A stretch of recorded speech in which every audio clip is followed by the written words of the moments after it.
Chapter 616. Now, in the lakeside area, OK was undoubtedly the most worried one. Not only had he suffered a blow to his reputation, but he had also been fatally denied in his profession. Black Wolf's experienced senior brother was the master of mysticism that he had mentioned. Although he didn't know what was going on, he had appeared with Fei Jin and endorsed her. This had already caused the young and promising Vice President OK to suffer his first major failure in life. Xie Junping couldn't bear to look at OK's current appearance. He was also worried that this fellow would say some stupid words and do stupid things after being provoked over and over again. Xie Junping pulled Luo Nan along the lakeside and walked a bit further away, eliminating the greatest variable in this place. Luo Nan allowed OK to pull him along. It seemed that Luo Nan didn't have any special feelings towards Quebec Luo.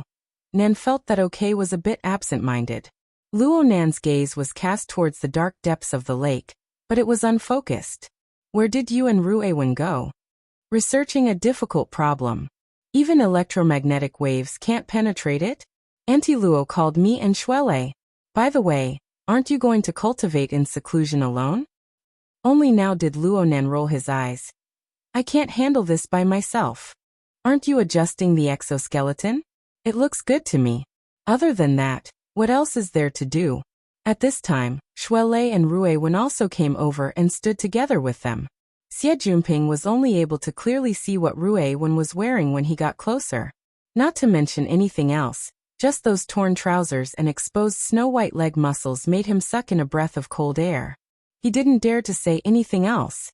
Luo Nan turned to Ruewen and said, "You've been tormented quite a bit today. Go home and rest. Oh, you were a little exhausted just now. Don't walk by yourself. Let Brother Ping send you back." Xie Junping's train of thought was a bit erratic, and his reaction was half a beat slower. Before he could even open his mouth to reply, Ruewen had already shook her head. "I can still continue." Luo Nan refused her. "There's no need to take risks. Plus, today's harvest is enough for me to properly digest and absorb for a while." Junior Nan. Someone opened their mouth to greet him, cutting into Luo Nan's small circle. "Oh, Senior Fei." The one who spoke was none other than Fei Jin. This girl, who had just made a dazzling entrance, abandoned the disgraced OK and walked over with a smile. She wanted to extend her hand and hook Luo Nan's arm like before, but Luo Nan's indifferent gaze stopped her. Clearly, he was not prepared to continue having intimate actions with her. He wasn't even prepared to say thank you. Fei Jin was good at socializing, and because of that, she was good at reading people. Her first contact with Luo Nan's gaze was enough for her to know that her social target tonight lacked patience. Forcefully starting a conversation would only backfire on her.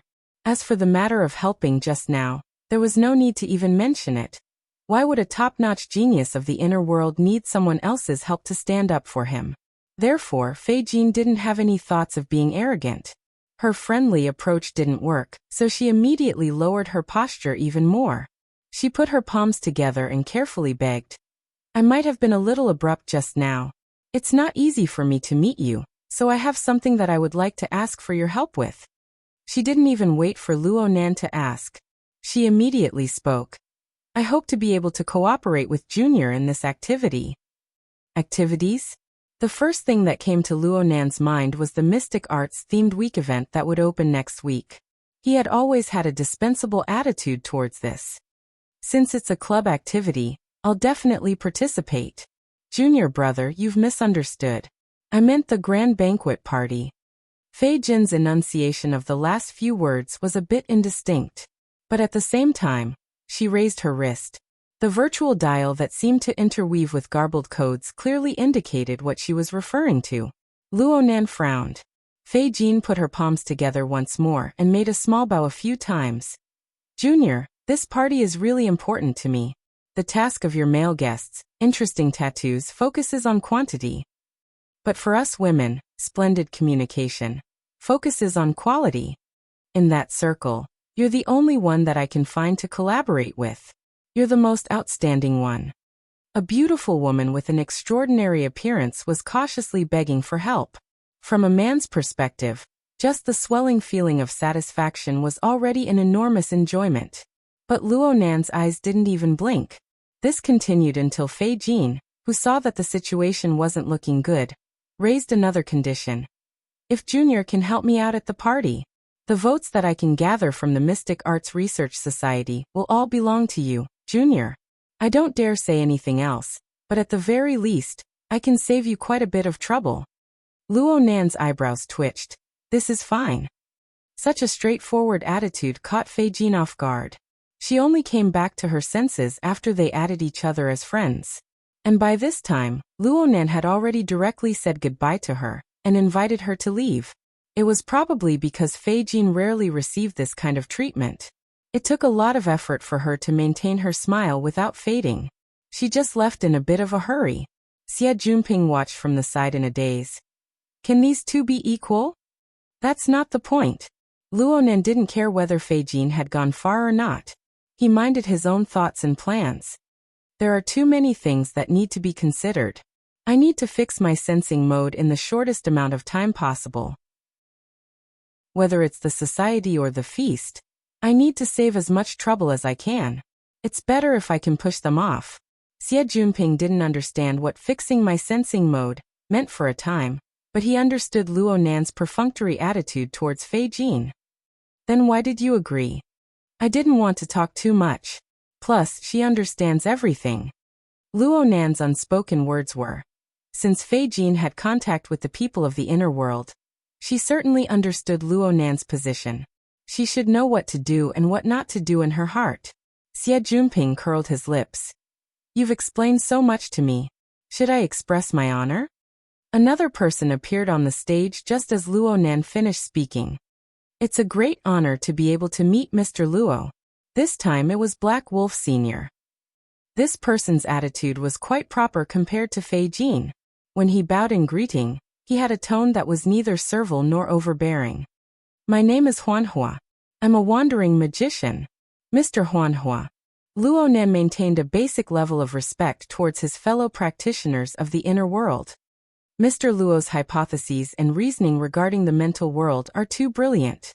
Especially the cage theory. Whether it's inside or outside, it possesses limitless potential. It truly is a genius idea. I believe that this will be a brand new entry point for humans to explore, temper, and entrust their souls. Huanhua appeared to be a mature and steady person from the outside, but he didn't skimp on praising the contents of Luo Nan's lecture. He gave off the feeling that he approved of Luo Nan from the bottom of his heart. Luo Nan had seen this sort of attitude many times since his lecture on the 14th. He was able to face it calmly and gave his thanks once more. Huanhua knew his limits very well. He didn't have any intentions of having a deep conversation with Luo Nan. He just said, I've always wanted to personally experience Mr. Tang Luo's soul lessons. Unfortunately, I will be leaving Xia City tonight. I can only leave this wish for the future. Huanhua bowed once more after he finished speaking and walked away in a straightforward and efficient manner. Black Wolf, who was following behind him, greeted Luo Nan, Shuelei, and the others before leaving with Huanhua. Chapter 617. The meeting that came and went in a hurry was a bit anticlimactic. Fei Jin, Mirage Fire, and Black Wolf were silent the entire way. Each had their own thoughts. After crossing the winding bridge that cut through the forest, Fei Jin stopped at the head of the South Bank Bridge.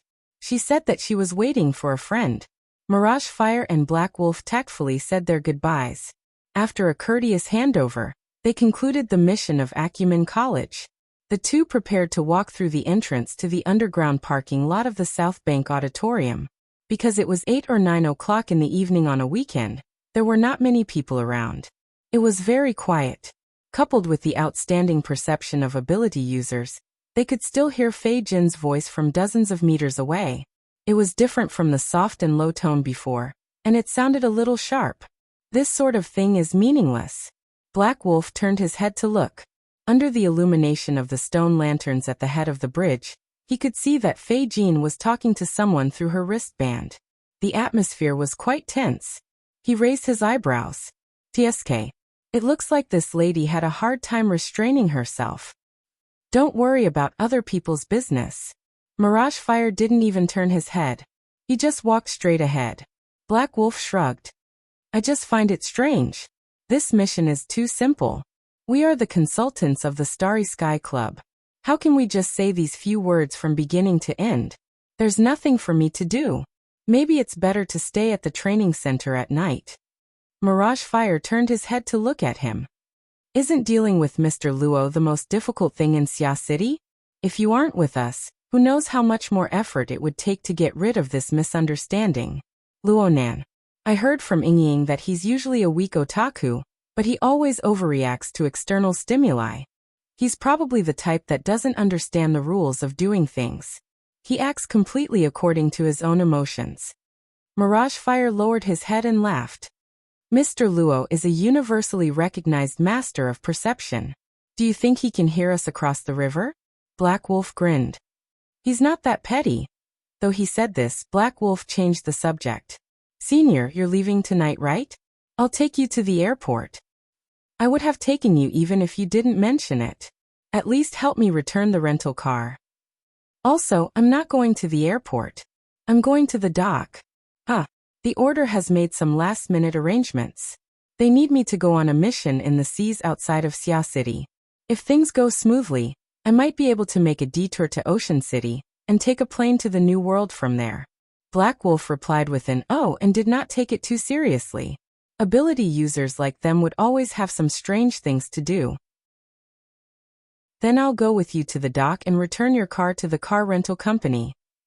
Actually, Black Wolf knew that the car rental shops in Xia City had value-added services such as driving or remote summoning services. However, chatting with senior brother Mirage Flame for a while, and listening about soul cultivation techniques, was always a good idea.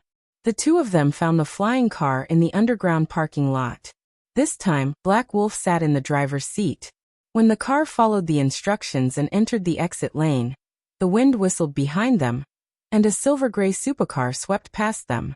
The side window of the sports car was open, and they could see the fashionable woman in the driver's seat.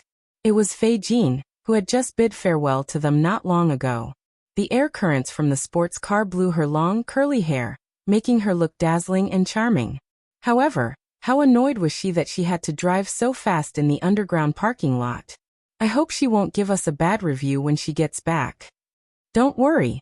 She wasn't the one who issued the mission. Mirage Flame said and told Black Wolf the address they were going to. Black Wolf went through it in his mind and said curiously, "That's not a port. A private dock."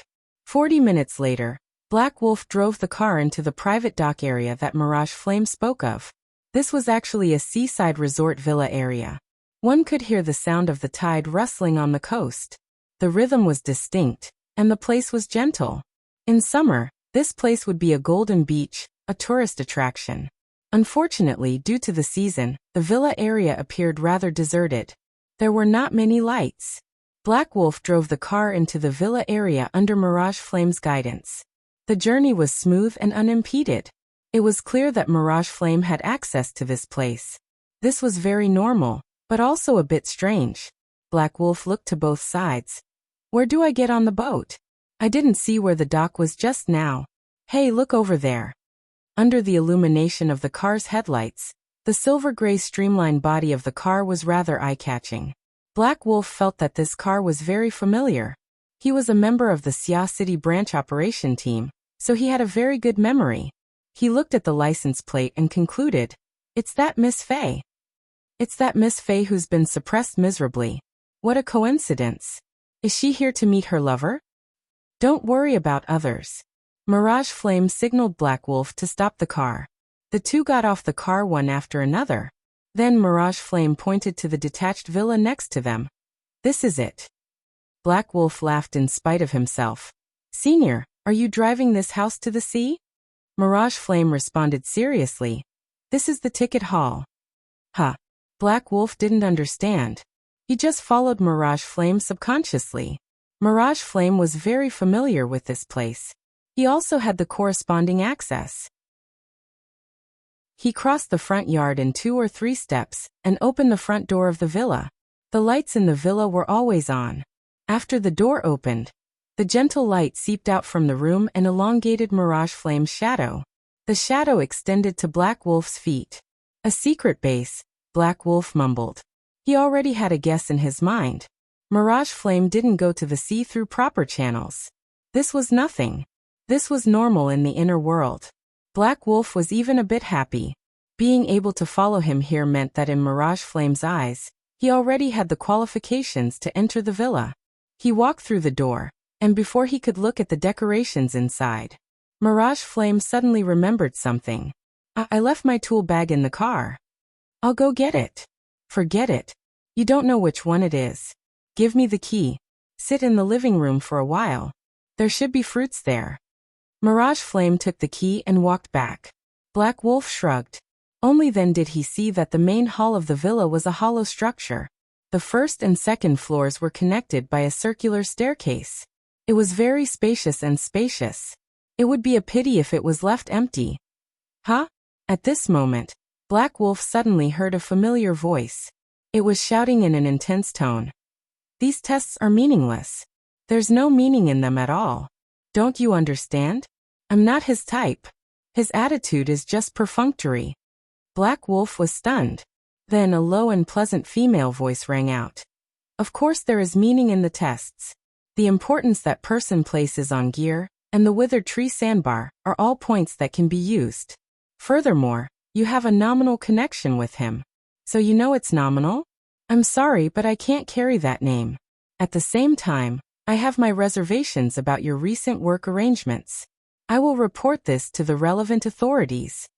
As the voice spoke, High Heels stomped heavily on the floor. A certain lady, fine it was Fei Jean, who he had already met many times tonight. She stormed out of a room on the second floor. She strode to the staircase, but she stopped. His eyes met the Black Wolf's in the completely empty main hall. Black Wolf's mind went blank. He instinctively wanted to explain. But in the next moment, there was a slight gap between their gazes. It was also at this moment that a strong sense of fear rapidly spread from her eyes to her entire face. Not good.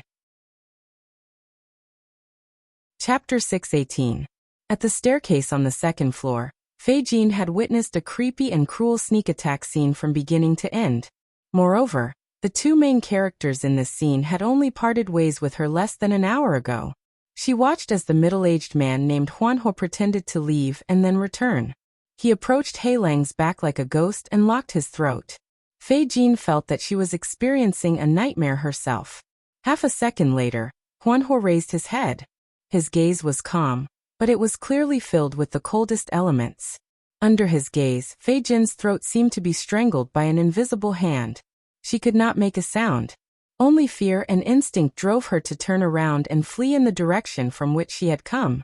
But the moment she turned around, a face filled her entire field of vision. It was so close that she could only see a pair of charming, narrow eyes that were as calm and cold as Huanho's. Then a hand strangled her neck, and a familiar voice entered her ears. It's okay if you don't want to take this mission. Someone else will take over your work. You can take some time off. It's Christmas. I'll grant you a long vacation, okay? A long vacation? No. Fei Jean finally saw the face in front of her clearly. Hatred and even more intense fear filled her chest. She wanted to struggle, but the other party exerted his strength before she could. An irresistible force came, causing her body to fall backward and hit the fence behind her. Then, she flipped and hung in the air, her head spinning. Fei Jean wanted to scream out of instinct, but the dry and warm sensation on her throat was clearly magical. It firmly sealed the last bit of strength in her vocal cords. She could only open her eyes wide and let the decorative background of the main hall of the villa and the familiar yet strange face on the second floor twist and weave together. Finally, the bizarre scenery and the corresponding fear broke the string of her will. Before she could touch the ground, the darkness had already drowned her. Downstairs, Huanho caught Fei Jean, who had fallen down, and placed her on the sofa near the fireplace. Then, he lifted the plush carpet that covered the area from the main hall door to the spiral staircase. Under the beautiful fabric, there was a flat layer of tiles. However, the structure of this layer of tiles looked very complicated. Every tile had a different shape, but they were joined together seamlessly, forming a complex and strange graphic structure. The internal structure of this area was indescribable. It was a long and narrow rhombus shape. Phantom Fire placed Black Wolf, who was still unconscious, at a sharp corner of the diamond-shaped area. He occupied another spot, about 6 meters away from Black Wolf. At this time on the second floor, the sound of heels hitting the ground could be heard again. Another figure appeared on the railing. However, Huanhua didn't even look in that direction. After everything was arranged properly, he took off his clothes and sat down with his legs crossed. His hands formed a seal, and he began to chant an incantation in a low voice. As the low and hoarse voice flowed out, the space in the main hall of the villa seemed to ripple slightly. The light was distorted, forming a looming three-dimensional structure in the void. At the same time, it looked like a translucent spider web that was shot out of thin air, and connected the phantom fire and the Black Wolf. The incantation came to an end. The diamond-shaped area on the ground, and the invisible threads of light in the air, had already built a complex and complete structure together. Huanhua's eyes were wide open. He spat out the powerful incantation, as if he had spat out all the air in his body. His entire body was shrunk, making him look strange and demonic. However, he didn't maintain this image for long. Scorching flames shot out from his mouth where he had just spat out the incantation, and from the gaps of his eyes, ears, and nose. The flames surrounded Huanhua's head. Then they moved downward, past his shoulders, chest, abdomen, and legs. Wherever they passed, the skin and flesh were like the highest level of fuel, emitting pure light and heat. In the depths of the flames, there was a silver luster. The flames moved from the top to the bottom, and from the bottom to the top. When they returned to the top of his head, they suddenly turned into a mottled ray of light that faintly turned into a rainbow. They were placed between Huanhua's head and Black Wolf's head. With a muffled bang, the flames dissipated. The place where Huanhua had been sitting was no longer a human. What was left was a metal object that looked like a human. Apart from that, there were no other traces. After a few seconds, the unconscious Black Wolf on the ground suddenly shuddered. His entire body began to twitch slightly. This state lasted for more than a minute. Then Black Wolf opened his eyes. He moved his fingers a little, twisted his neck, and then sat up. His body swayed back and forth, as if he was still dizzy, but his eyes were clear. After a short pause, he slowly got up. Ignoring the weakness in his legs, he slowly walked to the remains of Huanhua. He dismantled the metal frame with familiarity, turned it into a set of parts, and put them into his tool bag. After doing all this, Black Wolf, or Huanhua, cleaned up the scene and put the carpet back in place. Then he pushed the door open, started the car, and disappeared into the night.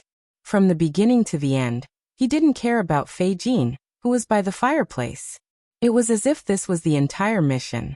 As the car drove away, the seaside holiday villa was once again submerged in silence. But this atmosphere didn't last long. The crystal light shone down on the unconscious Fei Jin's face, reflecting the luster of youth. That's great. You're as young as a flower. What do you think of the target I chose for you? There were two figures at the top of the stairs on the second floor. One of them had just pushed Fei Jin down the stairs.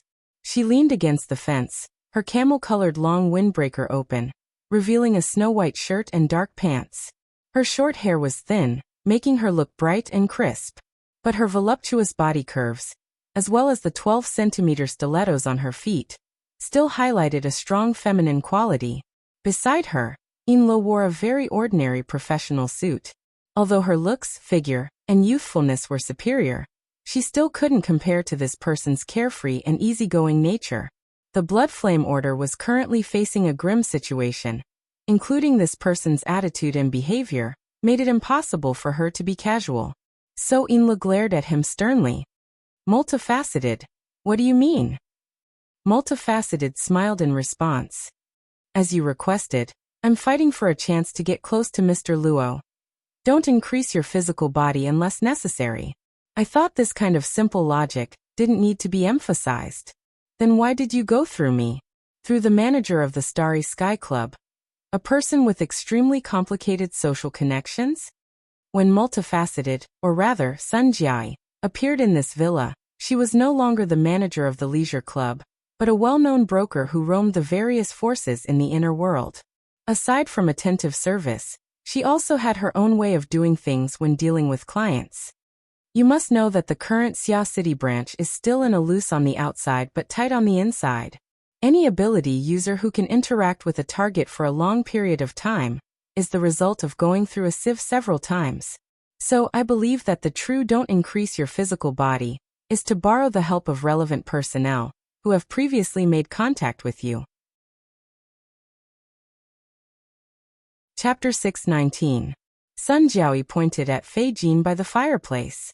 She is a student of Acumen College. At the same time, she is one of the investors of the Mystic Arts Research Society. She has a relatively close relationship with the outer circle of the inner world. She can have close contact with Mr. Luo at the school and at the banquet organized recently. Moreover, the distance between them is very appropriate. You can talk about something through her. You can also do something through her. You can treat her as a communication software, but she can also be used as a more effective tool. With such a buffer, it would be great if the effect of contact is positive. Even if the effect is negative, as long as you rationally control your limits, it won't have an excessive impact on your relationship with Mr. Luo. Yinlu wasn't convinced by her. Sun Jiayi smiled as she faced the fierce and murderous gaze. She pointed at her own forehead. Of course, I won't deny that there are some other calculations involved. This is because this Miss Fei has many illustrious statuses. She is also a secret observer of the LCRF. She is also a newly promoted agent. This has formed a certain restraint and conflict with my duties in Xia City. Right now, the situation over at the Starry Sky Club is complicated. This new agent has always wanted to take over my position. She has also been secretly gathering information that is disadvantageous to me. I don't have any plans to resign for now, so I'll teach her a lesson. The curve of Yin Li's lips was like an unsheathed scimitar. She took a step back and continued to draw a clear line between herself and Sun Jiayi. Unfortunately, we cannot accept this reason. Sun Jiayi shrugged. It shouldn't be your turn to make this decision. Is that right? Madam? Behind Yin Lu, the shadow formed by the clash of light and substance shook slightly. Madame Halder's voice drifted out. It was like silk, yet it was clear and discernible. You can try to convince me. Boss. Yinlu was very shocked. Why would Madame Halder, who was dozens of kilometers away, suddenly use a secret technique and directly communicate with Sun Jiayi? Because of this, she quickly shut her mouth. She didn't want to sing a different tune from her own first ablatum in front of outsiders.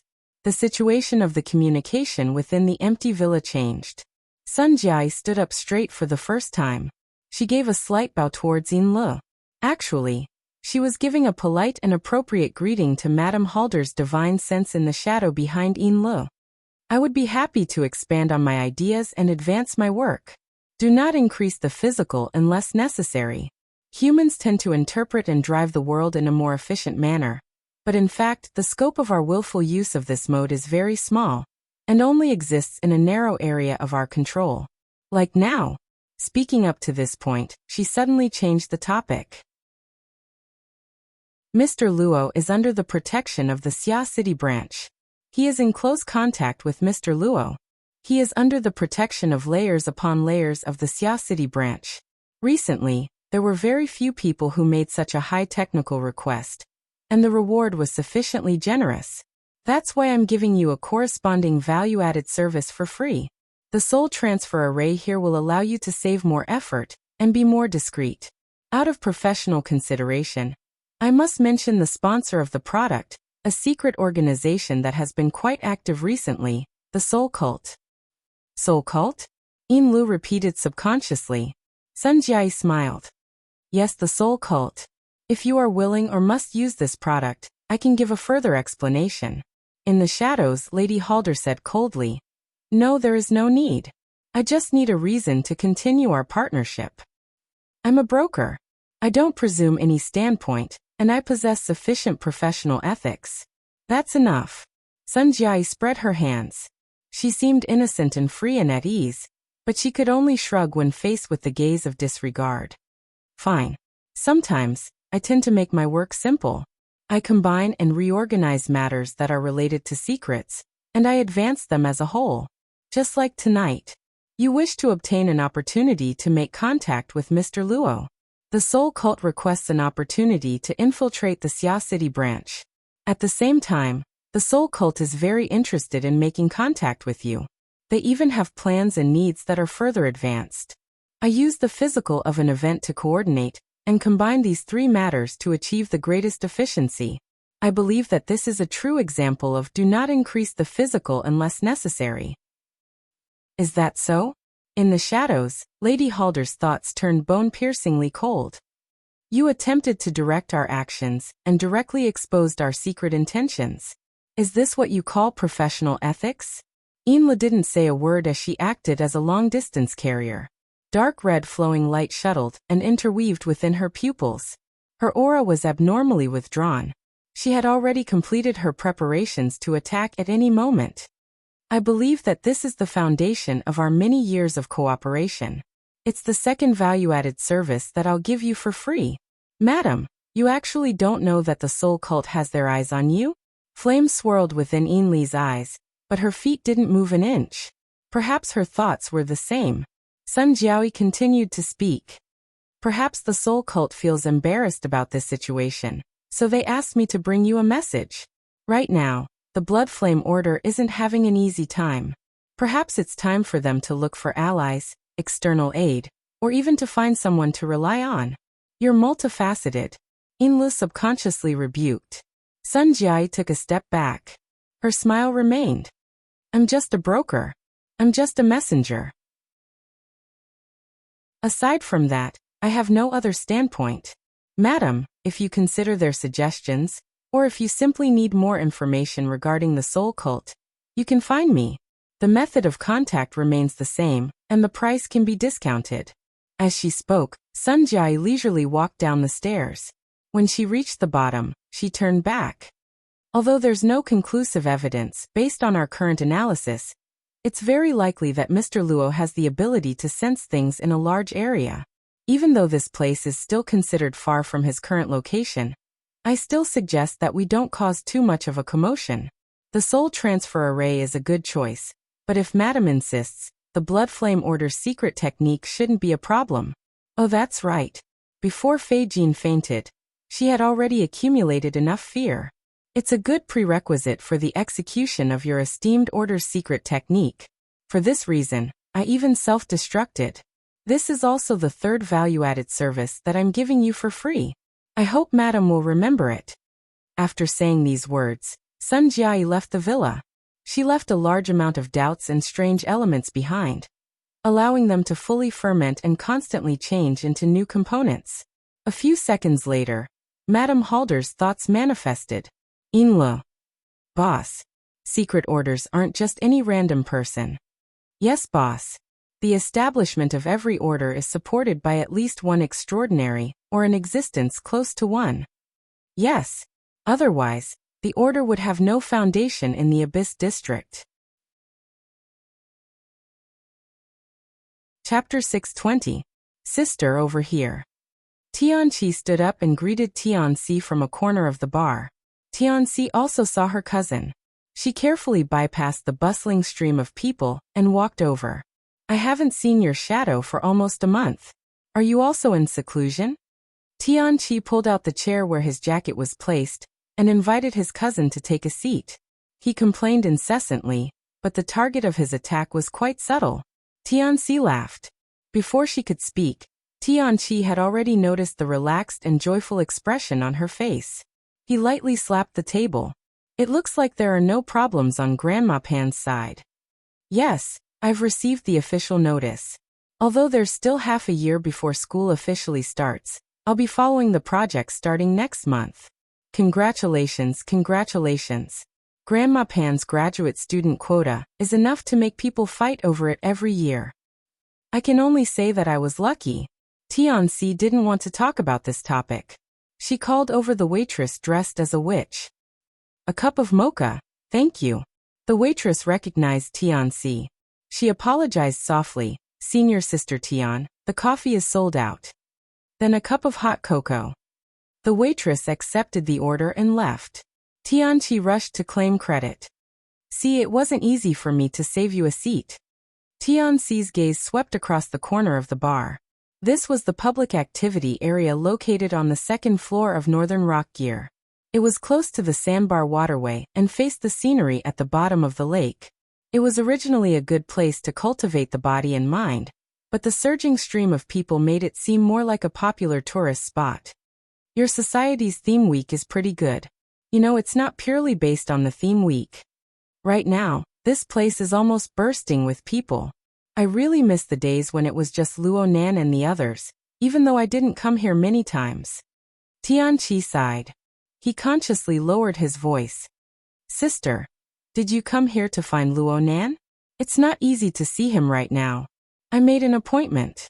This kind of conversation shouldn't have happened between schoolmates, but the Tian siblings felt that it was very normal. That's good. Tianqi suddenly cried out before he could finish speaking. Behind me. Look at the lake. Tianqi subconsciously turned her head and saw a huge and flat body slanted at a certain angle in the lake of chaos, separated by tempered glass to the side of the public activity area. It silently streaked past, blocking the line of sight of everyone in the bar. There was no source of light at the bottom of the lake, only the lights from the public area projected into the lake. Under the illumination of the lights, the demonic fish that looked like giant bats were showing off their wingspans that were more than 20 meters long and their pale lower abdomen, which had hideous mouthparts, to the tourists. Especially when the demonic fish turned around, its 10-meter-long thin tail of scales slammed into the tempered glass. The heavy impact seemed to make the entire glass wall tremble. The tail even carried its own electric flames. Every time it jumped and flashed, it seemed to burn the hearts of the onlookers. Many men and women cried out in fear and excitement. Tianqi stared blankly at this scene. Even though she had been mentally prepared, when she saw this demonic fish, the terrifying scene from 2 months ago seemed to replay itself. She couldn't help but shiver, her cheeks almost draining of blood. In comparison, Tianqi had seen a lot more, and he didn't know what his cousin had experienced in Ocean Sky Cloud City. He let out a sigh of satisfaction. It's different from what I saw in Ocean Sky Cloud City. It seems like they could break through the glass at any time.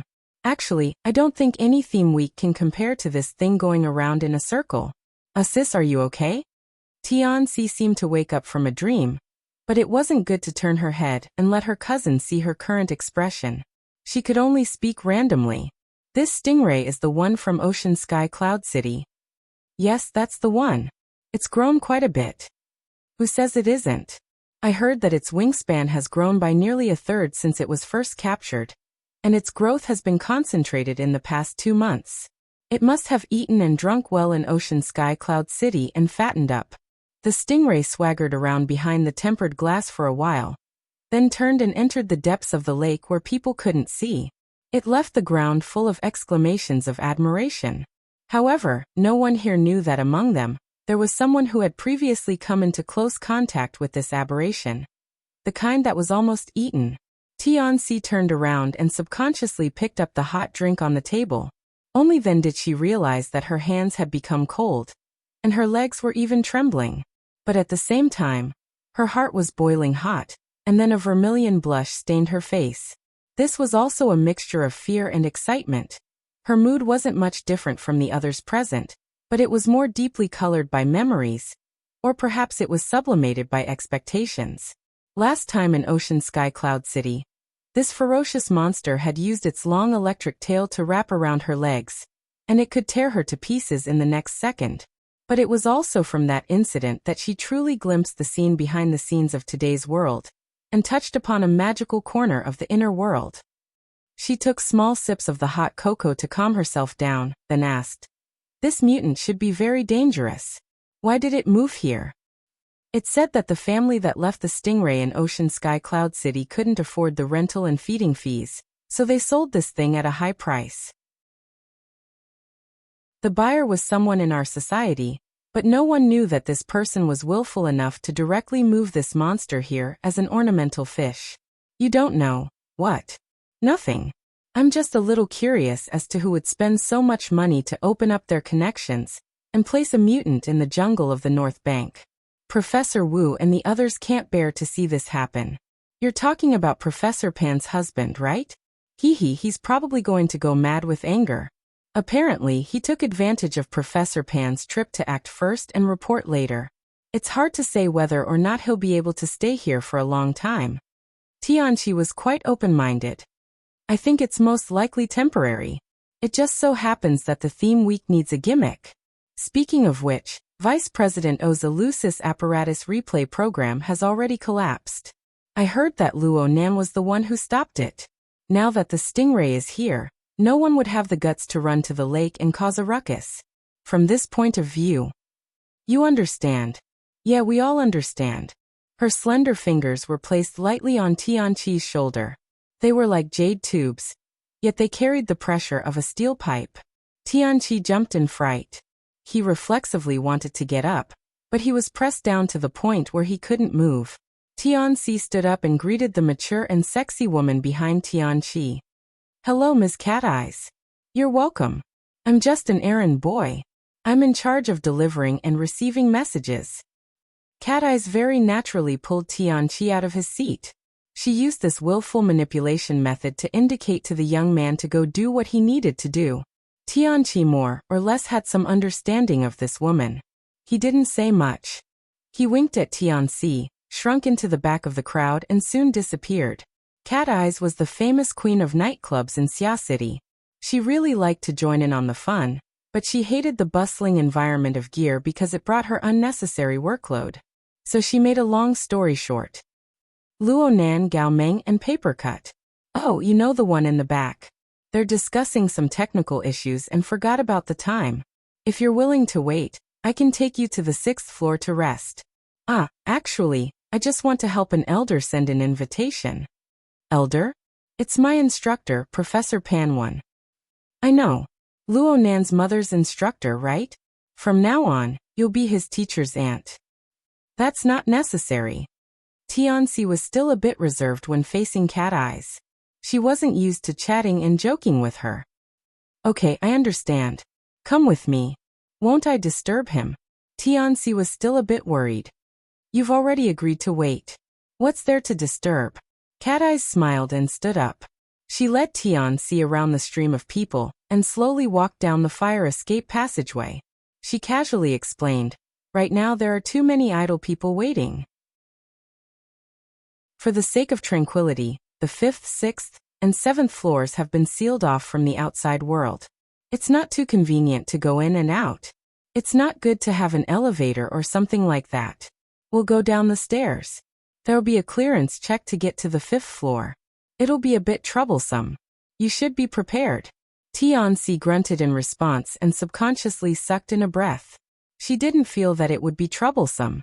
Instead, she felt quite expectant. The two ladies walked down one floor at a time. After passing through 2 floors, the clamor of the public activity area was more or less masked. Only the rhythmic sound of footsteps could be heard in the stairwell. Tianqi slightly adjusted her breathing. She pondered for a moment on what to say when she saw Luo Nan. Actually, she had rehearsed this conversation many times before, but she still couldn't help feeling nervous and anxious at this moment. Tianqi sighed to herself with such a state of mind. What the heart desires, there must be fear. Perhaps this was a type of blinded by greed? It was at this time that Cat Eyes spoke. You want to enter our circle? Tianqi's inner thoughts had been exposed in a single sentence. She subconsciously shivered and raised her head to look. Cat Eyes raised an eyebrow. What's there to be nervous about? It's not like you're a bandit. If you want to do it, just say it. Do you want to become an ability user? The corner of Tianqi's lips twitched. She laughed self-deprecatingly. Anyone can probably tell what I'm thinking. Who was the last person who could tell? Luo Nan? It was Mr. Papercut. Oh. Cat Eyes came to a sudden realization. Though she didn't participate in some matters, she still possessed the relevant information. You've crossed paths with him twice. That's right. The matter with Ocean Sky Cloud City will certainly affect you. You must have seriously considered it for you to be able to endure for so long before saying it. Actually, I didn't say it. Tianqi didn't dare to say these words. She could only nod. Papercut is a rather steady person. He didn't blindly encourage you back then, did he? Tianqi shook her head immediately. The matter with Ocean Sky Cloud City didn't need to be mentioned. She had yet to recover from the shock, causing her memories to be a bit messy. Her memories were especially deep and fuzzy. However, she had a clear memory of the entire matter from the get-together at Aurora Cloud City. She remembered that she had once mustered up the courage to ask Papercut, but he seemed to have intentionally avoided this topic. Cat Eyes snorted. He's quite responsible. His mind is clear. He knows that this is a field where talent is the most important. Talent? Chapter 6:21. Cat Eye's super blunt words caused Tianxi's cheeks to turn pale. She felt as if her feet were covered in lead, unable to lift them up. She unconsciously stopped walking, and Cat Eyes immediately stopped as well. The two stood in the stairwell, and the atmosphere naturally became heavy. Tianxi knew that she had lost her composure, but she was unable to control it. From her perspective, Cat Eyes was undoubtedly giving her a stern warning. Cat Eyes told her not to have wishful thinking and enter the level and domain of the inner world. Okay, perhaps this was also a warning. The problem was that her plans, hopes, and fantasies were all going to turn to ashes just because of a single sentence from Cat Eyes? Miss Cat Eyes. Tianxi spat out the words with great difficulty. I told you. You don't need to be so polite. Cat Eyes turned to the side and crossed her arms over her chest. She looked at Tianxi's expression with interest. I just spoke a few words of truth, that's all. Before Tianxi arrived at Gear, she never imagined that this would be the situation. It must be known that she invested all of her energy into Professor Pan at the end of the year. It wasn't purely for the sake of obtaining a corresponding offer. It was for the sake of saving the country in a roundabout way. She wanted to use her relationship with Professor Pan to further tie herself to Luo Nan's network. On Professor Pan's side, she succeeded and gained the old lady's love and trust. However, when she turned around and wanted to take advantage of the situation to win the final result, she was told, "You simply don't have the qualifications to do so." A few breaths later, Tianxi tried to regain control of her mind, but it was to no avail. It was at this moment that Cat Eye's voice entered her ears once more. Her voice wasn't loud, but she could hear it clearly. Let's not talk about whether or not you can become an ability user. Let me ask you one thing. What is your goal? Goal? Yeah. Do you want to enter a new domain and adventure? Do you want to obtain more capital to live a better life? Do you want to borrow new strength to solve old troubles? Or do you want to satisfy your ambition to continuously improve? Tianxi was a bit stupefied. She didn't know how to respond. Cat Eyes hooked a finger at her and continued down. At the same time, she said with a chuckle, "You can seriously think about it and find your position. Many people yearn to be a star, but when they enter the entertainment circle, all they get is an assistant. The feeling of being served and being served is completely different, right?" Yes. Yes. Tianxi's mind was muddled and her heart was unsettled. She didn't even know what she was saying. Like a marionette, she followed Cat Eyes step by step. Very soon, they arrived at the sealed entrance.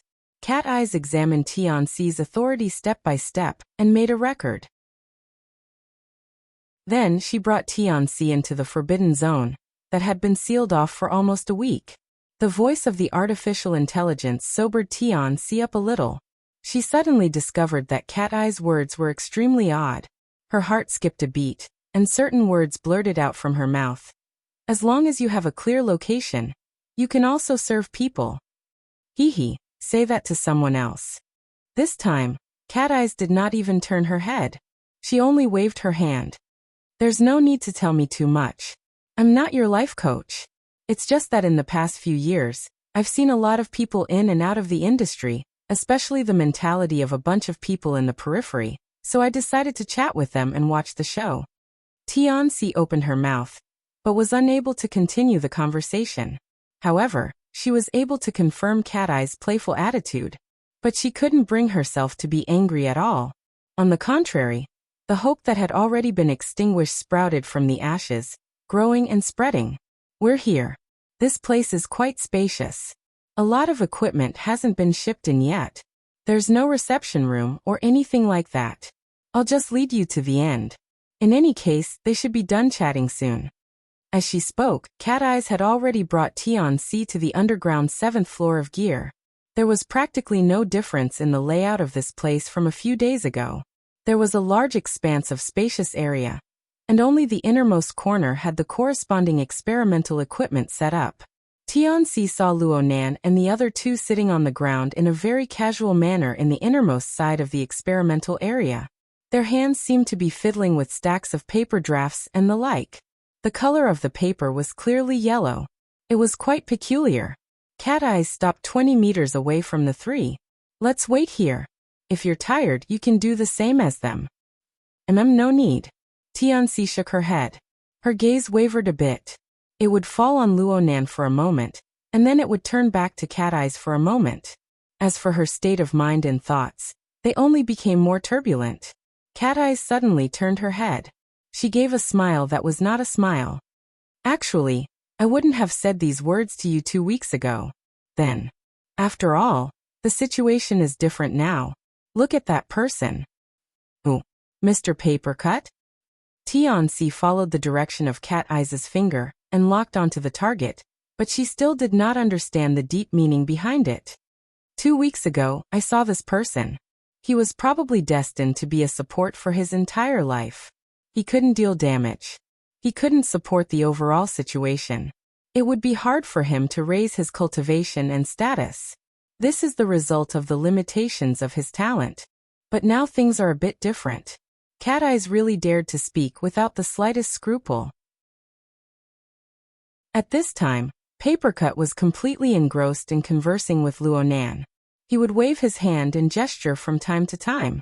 His face was full of emotions, but he turned a deaf ear to the evaluation of others.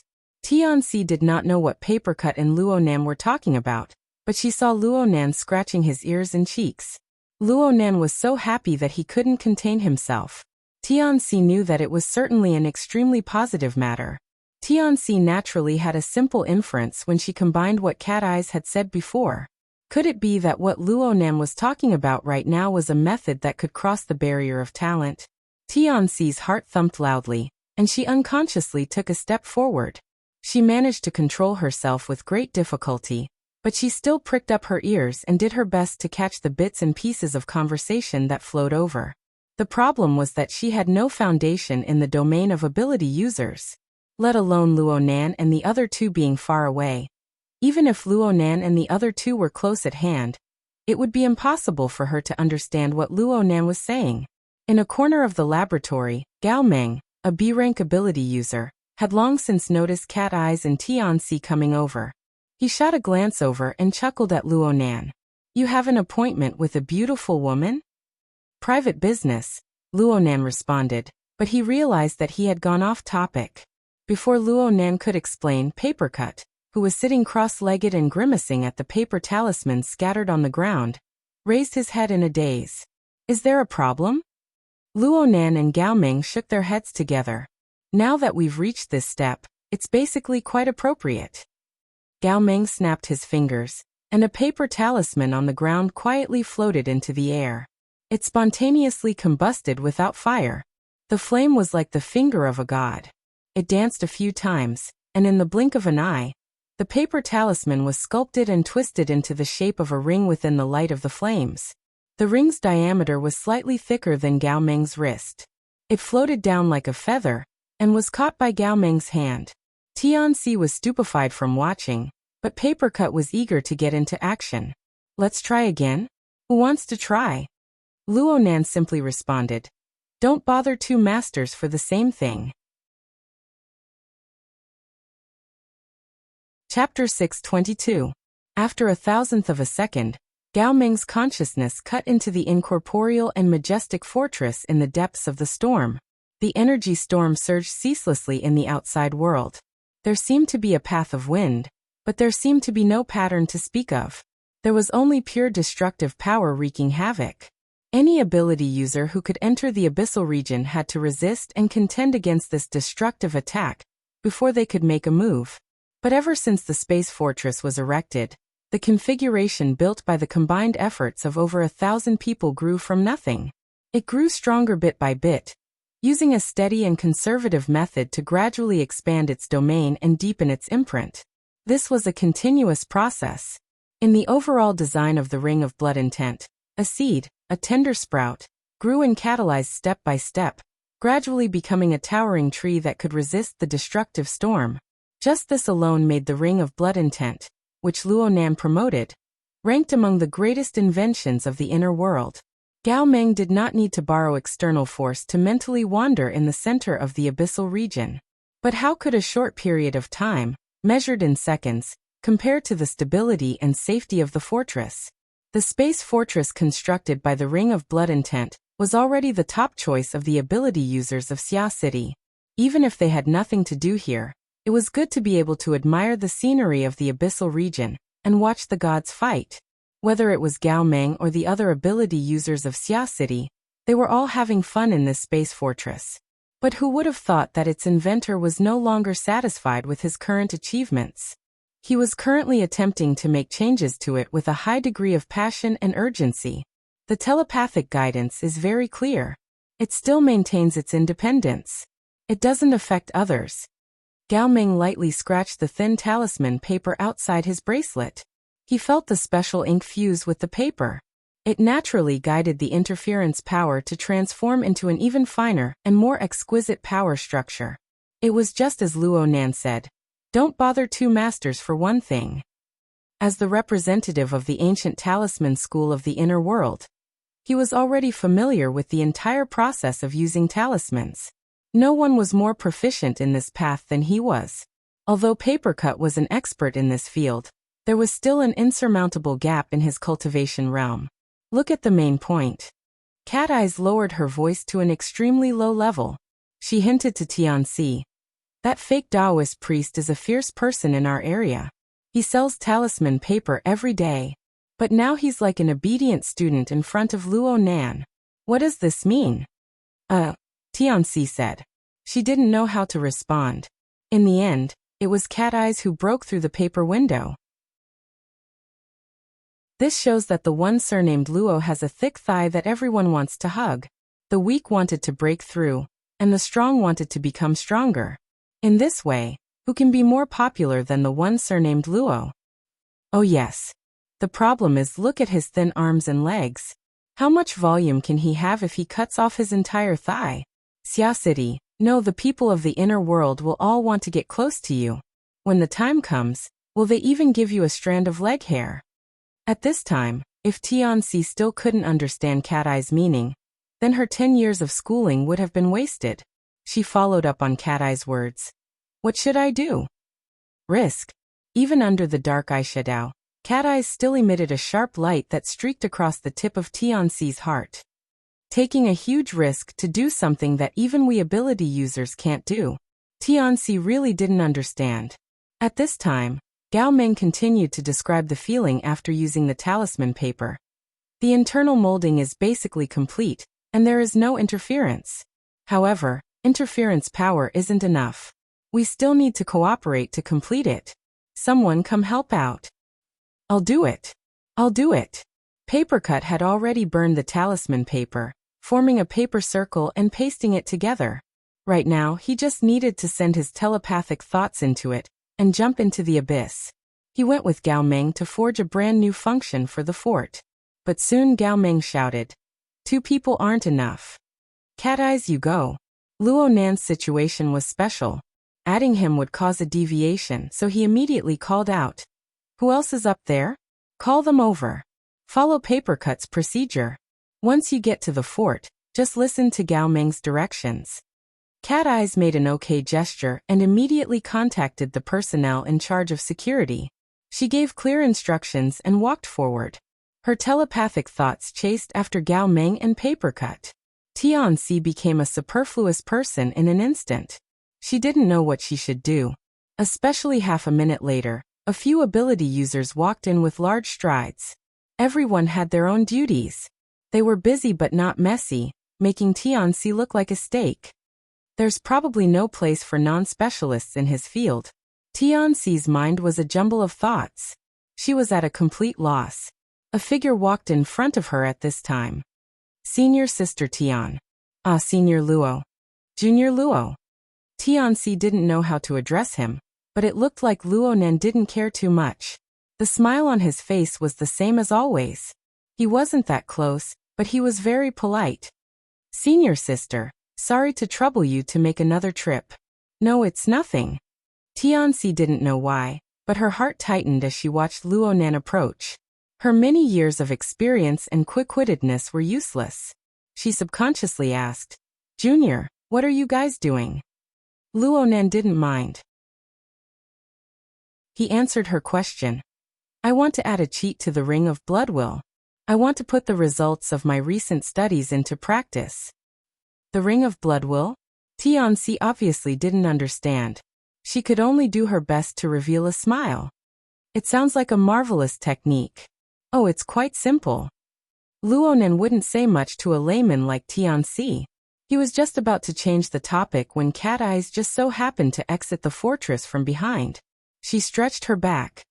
You were the one who came up with this idea. Is there a problem? Luo Nen was very baffled. I haven't found anything yet, but there are enough people over there. I don't want to do experiments in a rigid manner, so I left. Luo Nen couldn't pay attention to Tianxi for now. He turned his head to glance at Gao Meng and the others, who were in the middle of deep experiments. He counted the number of people and made a preliminary estimate. Then he opened up the virtual work area and made a record. 5 people forming the basic functional module. There should be room for optimization. Tianxi couldn't hold back her curiosity. She focused her gaze and saw that aside from the scribbled words and numbers in the work area, there were groups of simple and complex geometrical figures. From the perspective of a professional designer, these figures undoubtedly possessed the meaning of a real structure. Though she was completely unable to understand them, Cat Eyes really didn't have the slightest interest in these things. She yawned half-truthfully. Isn't the Ring of Bloodwill pretty good? You're going to toss and turn like this. Don't do something superfluous in the end. Everything depends on the results. Luo Nen didn't have absolute confidence, but he didn't hesitate in the slightest. He had gotten used to expressing his thoughts to Rui when during this time. Even though he had switched to Cat Eyes and there was still the layman Tianxi by his side, he still couldn't stop himself. He sort of sorted out his thoughts and vented. The Ring of Bloodwill can be simple, but the fortress formed from it should have a more complex structure. Actually, if there were a few more clear-headed people over there, then there would be a more detailed division of labor in the design. It would inevitably jump out of a pure defensive mode and form the effect of attack and defense as one. In the end, whether it's the Ring of Bloodwill or the fortress, they should both belong to the basic framework. It is like a development platform. According to its rules and regulations, it should form a large amount of research and development results. It should form a system and a scale of existence. Oh, what I mean is that it is like a high-rise building. There should be all sorts of supporting facilities within the building to realize different functions. Luo Nan made the last analogy out of consideration after seeing that Tianxi was completely stupefied. Tianxi's cheeks flushed a bit, and her gaze drifted. She really didn't understand the contents of Luo Nan and Cat Eye's discussion, but when she truly touched upon this mysterious and unfamiliar domain, even if it was just an insignificant corner, the trembling that came from the bottom of her heart spread throughout her entire body, like an electric shock. It was like a spring dream awakened in the middle of the night. It formed a feeling of unbridled satisfaction. But emptiness and absent-mindedness were unavoidable after this satisfaction. Luo Nan didn't ponder over Tianxi's feelings. He just spoke apologetically. Senior, I'm sorry. I haven't regained my senses yet. You came this time. Tianxi shook her head, using this opportunity to sort out her feelings. It's nothing. It sounds quite fresh. Yeah, Junior, I came today to run errands for my teacher. Tianxi finally recovered a bit of the feeling of a senior when talking about matters of the normal world. Her body language relaxed quite a bit. Some time ago, I took the liberty to tell Professor Pan about your matters. She really does miss you, but she hasn't seen you come over. Plus, there are all sorts of design projects at the end of the year. She doesn't have the time to spare. It's not easy for her to have some free time, so she wants to invite you to her house. Professor Pan is inviting me to her house? Luo Nan was a bit surprised, but he quickly reacted. It's my fault. I've troubled her with my matters. Luo Nan hesitated a bit when he spoke to this point. His eyelids drooped, and he was a bit embarrassed. Senior, you should be able to understand. I've offended a lot of people in the inner world recently, and some of them are very tasteless. I'm worried that I'll get too close to Professor Pan, and I'll implicate her. Tianxi went. Oh, that's it. The nightmare of Ocean Sky Cloud City flashed uncontrollably in her mind at this very moment. Her face turned a bit pale. Luo Nan saw Tianxi's reaction, and his previous judgment grew firmer. It's absolutely true. But I can't tell Professor Pan about these things. Senior, come over. We can talk about it. We can think of an excuse, a message, so that Professor Pan won't be angry. That's it? But Professor Pan is a very smart and very sharp person. It's not easy to hide things from her. Tianxi was unable to think of a way for a while, and her thoughts were a bit scattered. She couldn't help but ask, Junior Nan, are you in a very dangerous situation right now? Is there anyone who dares to go against Professor Luo? Cat Eyes always loved to go against Luo Nan, and it was the same right now. Luo Nan glared at her, and turned to face Tianxi. Of course it's much better than before. I also have time to do some research. But Luo Nan saw the change in Tianxi's expression at this point, and he shook his head to himself. He took the opportunity to give her a reminder. Senior, Cat Eyes can really torment people sometimes. I've been bossing her around lately, and she always wants to find a scapegoat. So you can trust her words, but you can't completely trust her. Don't let her lead you by the nose. Cat Eyes raised an eyebrow, but she just sneered. Tianxi felt a jolt on her back. Only now did she realize that her conversation with Cat Eyes had been overheard by Luo Nan. This made her a bit embarrassed, but when she thought about it from the bottom of her heart, she relaxed. She lowered her head, but the corner of her lips perked up. She sighed in self-mockery. If my heart doesn't have a direction, how could I be led by someone? Chapter 623. You really know how to make trouble for me. Luo Nan glared at Cat Eyes in a bad mood after Tianxi left the underground laboratory. You should be able to tell that senior sister Tianxi doesn't have any talent in this area. In order to pacify Tianxi's mood, Luo Nan deliberately sent her to the boundary of the 5th level before walking back. Cat Eyes followed him the entire time, paying no attention to the troublesome situation Tianxi had created. Yeah, I know. But I thought you were in urgent need of experimental materials. Luo Nan stopped at the corner of the stairwell. He felt that there was a lack of communication between him and Cat Eyes. Didn't you say that you wanted to readjust your sensing mode? That you wanted to do some filtering based on the configuration? Even though I don't really understand, I can clearly see the look in your eyes. Cat Eyes gestured with 2 fingers and jabbed at him. Luo Nan tilted his head back to avoid being blinded by Cat Eyes' sharp fingernails. You must be drunk. Don't say that you didn't want me to be your experimental subject. You're baffling. Cat Eyes raised an eyebrow. You look at everything around you, including inanimate objects and living objects. You want to substitute them into configurations, deconstruct and optimize them, right? Oh my you're. Luo Nan blinked.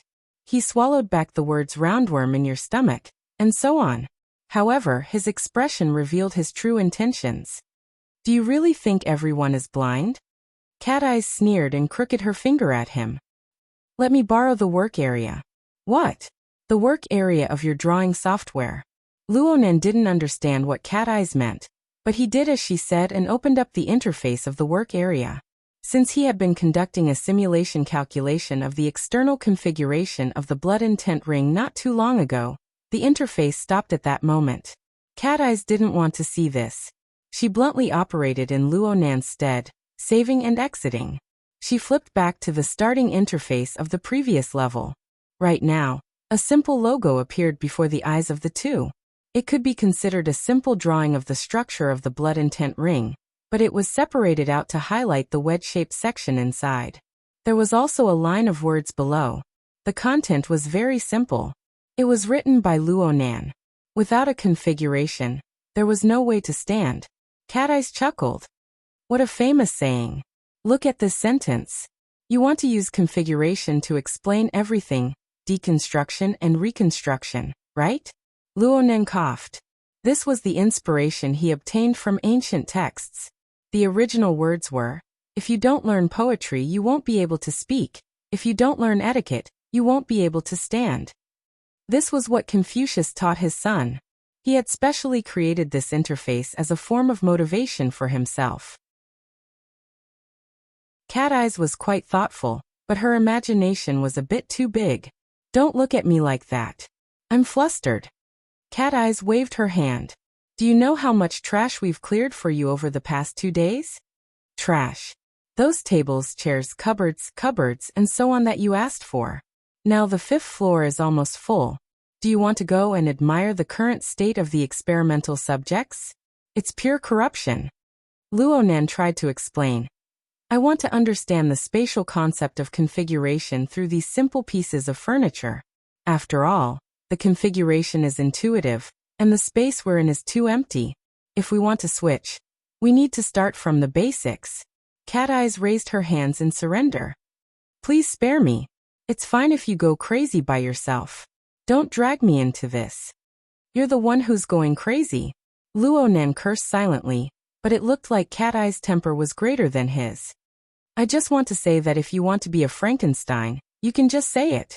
Let everyone be prepared. Others treat you as a savior, but the ark you've sat on is actually a man-devouring demon's lair. Luonan frowned. What are you talking about? Cat Eyes stared at him. The Blood Intent Ring and the Abyss Region Fortress are your experimental grounds, right? It's a good idea to test your inspiration, but there are practically all the elite ability users of Xia City there. Don't overdo it and capsize the ship. You'll be a sinner for all eternity. Luonan didn't get angry. Instead, he spoke with an extremely certain attitude. The plan I'm bringing out is certainly the most mature plan. In fact, the maturity and firmness of the fortress surpass your imagination. A few cheats, whether they succeed or not, will absolutely not shake the foundation. I'm not talking about that. Then what are you talking about? Even though you haven't been playing with that old hoodlum ghost eye for the past 2 days, do you dare to say that your previous practice was purely for the sake of improving and increasing? Even though there was no one else in the stairwell, Cat Eyes still lowered her voice. I don't know about others, but I'm a cat trapped in your cage. I'm choked to the point of nausea from your killing intent. She reached out to press down on Luonan's shoulder as she spoke to this point. She moved closer to his ear and said, You're definitely thinking of doing something dangerous, right, Mr. Captain? Are you playing in a play? Luonan retorted in a bad mood. He knew that there were some things that he could not hide from Cat Eyes, who was in the same closed system. He didn't bother hiding it either. I have my own considerations. Of course. Of course. It's the same for everyone. But can you not be too impatient? I'm impatient? I'm starting from the basic configuration, bit by bit. Of course it's fine if you keep doing this. You see, I'm helping you find experimental materials, right? But the problem is, don't do things the way you did on the night of the 14th again, okay? Luonan's words struck him back to the night of the lecture half a month ago. He really did not understand Cat Eyes' meaning. What happened to me on the 14th? Did the lecture bother you? Hee, I hope you're just purely lecturing. Luonan's brows locked tightly as he locked gazes with Cat Eyes. A moment later, his gaze converged and his cheeks drooped slightly. I understand. Yes. While he was lecturing, he had adventured over the Pacific Ocean. He had engaged in a remote contest with 2 extraordinaries. He was indeed under the suspicion of being irresponsible. He had nearly capsized that time. He had implicated over 1,000 ability users of Xia City, who had already mentally traversed to the space fortress. Cat Eyes brought up this matter again after half a month had passed. Was it because she felt that he had been too impatient during this period of time? Luonan didn't say anything more. It was good to understand some things tacitly. With the matter of Gongqi pressing down on his heart, it was hard to avoid being impatient in his actions. He originally wanted to resolve this problem in the near future. He never thought that he would discover an even deeper mystery after taking Rue Wen on a trip to the cloud world. In a certain sense, this was a harvest. A great harvest. But if he didn't handle it well, he would undoubtedly dig a hole for himself. Luonen walked back with his head lowered. The layers upon layers of stairs beneath his feet were monotonous and unchanged. But in the end there was a limit and an end. But if he wanted to dig out the deeper mysteries of the cloud world, it was an enormous project that couldn't be measured. In the face of this enormous workload, killing Gongqi was like a small problem that wasn't worth mentioning. It was like traversing 100,000 mountains just to pluck a single fruit. That fruit had clearly been within reach not too long ago. This intense contrast really tormented Luonen quite a bit.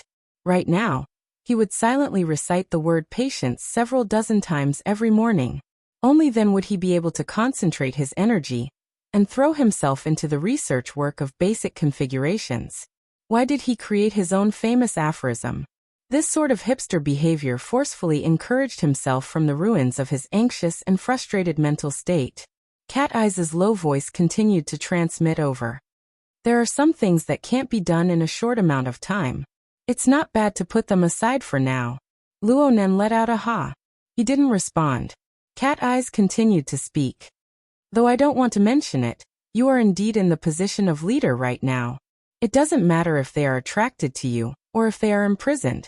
Many people are acting according to your train of thought and thoughts. You are anxious, and many people can't help but be anxious as well. Can't you see that Rue Wen's state hasn't been good these past 2 days? Oh, I know. Luonen had no choice but to speak. Not only did he know that Rue Wen's state was terrible, he also knew the most fundamental reason for this situation. Right now, Luonen was referring to the deep layers of the cloud world's configuration fragments. He was studying and understanding the basics of configuration with all his might, using this to correct his own sensing mode. The reason why he did this was to use his most outstanding ability to comb through the structure and foundation of the cloud world. He could penetrate the barriers of space and time, and grasp the deeper mysteries of the cloud world. From Luonen's perspective, the deep layers of the cloud world's configuration fragments were indeed treasures that he could use as reference. However, his perception was limited, his movements were limited, and he even needed Rue Wen's support to enter and exit. Just the area of black fog that he and Rue Wen were in before was nothing more than a corner of the multi-layered structure of space and time. According to Rue Wen's explanation, the changes in the rules and laws of space were extremely large when one went deeper. It wasn't jumping from Asia to Africa, nor was it jumping from Earth to Mars. It was true space-time travel, jumping from one space-time to another space-time. The most appropriate comparison was to jump from local spacetime to the cloud world. Wasn't it easy? But if the factor of gear was excluded, then think about Gongqi's current fate. Rue Wen achieved the effect of becoming one with the environment through the chaotic resonance of the multi-layered structure of space and time. She finally penetrated the barriers and realized the jump. The problem was that the deep layers of the cloud world's spacetime fragments were constantly changing. Sometimes the timing wasn't coincidental. She could only find an optimal solution with multiple compromises, and then use her own tyrannical explosive strength to penetrate through in one spurt of energy. Luonen would never be able to learn this move no matter what. He wouldn't even be able to find an opportunity to rely on his own strength to go back and forth in a short amount of time, unless he was able to forcefully interfere with the entire structure of the cloud world with overwhelming strength. That would practically be on the level of the creator. It was completely unrealistic. From this angle, even if Rue Wen had taken a shortcut, how easy could it be? Every time Rue Wen entered and exited the cloud world, she did her utmost. Sometimes, she would even respond to Luonen's request to explore deeper regions. Therefore, there were a few times when she was so tired that she nearly collapsed. Luonen obviously knew about these problems, but he really couldn't do without Rue Wen's support. Damn, he was back to square one. Luonen closed his eyes. He pressed down on his forehead, which was already beginning to heat up. He didn't speak for a long time. Torment himself. Torment others.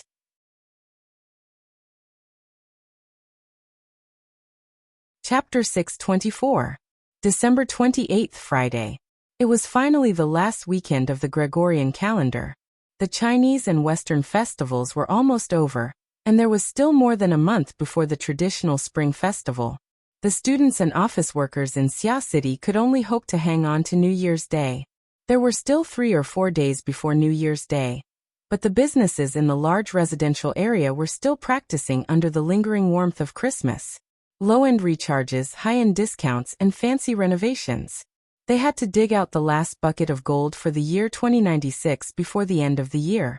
As the core area of the large residential area, Cloud City Water Village's high-rise buildings had undoubtedly become the center of activity for the surrounding students and residents. Whenever it was around dinner time, a stream of people could pass through the Water Village's underground parking lot all the way to Aurora Cloud Capital's rooftop observation deck. The taverns and restaurants that were usually lukewarm were also forced to come up with reservation clauses to deal with the huge number of tourists who could not be seen at all. Compared to these, the tea houses, cafes, and cold drink shops scattered around the various buildings as temporary stops for tourists were really hard to find. The group of cadres in the Mystic Arts Research Society found a bar with great difficulty and settled down for the time being. More than 10 people occupied 2 tables, and it was quite crowded. A sharp-eyed person saw that there was a table in the corner of the bar, and only one of the 4 seats was occupied. He said, "There's an empty seat over there. A few of you can go over there." Over there? Hey, that person looks quite familiar. Nonsense, there are at least 10,000 faces in the large residential area. No, look, that person seems to be from our society. Isn't that perfect? We can get together. If he can happily give up his seat, we'll give him an extra 0. 1 credit. As he said this, someone got up and prepared to share a table, but as soon as his butt left his seat, he was pulled back by his companion. "Are you stupid?"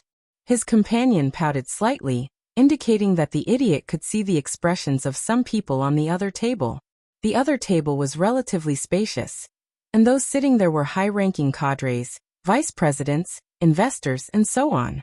Among them, it was obvious that Okay's baby face was dark, and his gaze was like a knife when he turned his head and glanced at the corner.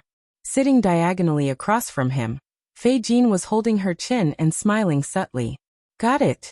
Thinking of the recent news in the club, many people took a second look and suddenly realized, oh my, it's the legendary one. Why is Luonan here? There were some high-ranking members of the society who wished for the whole world to be in chaos. They directly asked the question. Okay's face turned even darker. Fei Jin was still smiling, but no one really broke the ice. Others might not know, but all of the high-ranking officials on the platform knew the origin of the devil ray in the lake in front of Gear on the North Shore. From beginning to end, no one had ever heard Luo Nan mention this matter.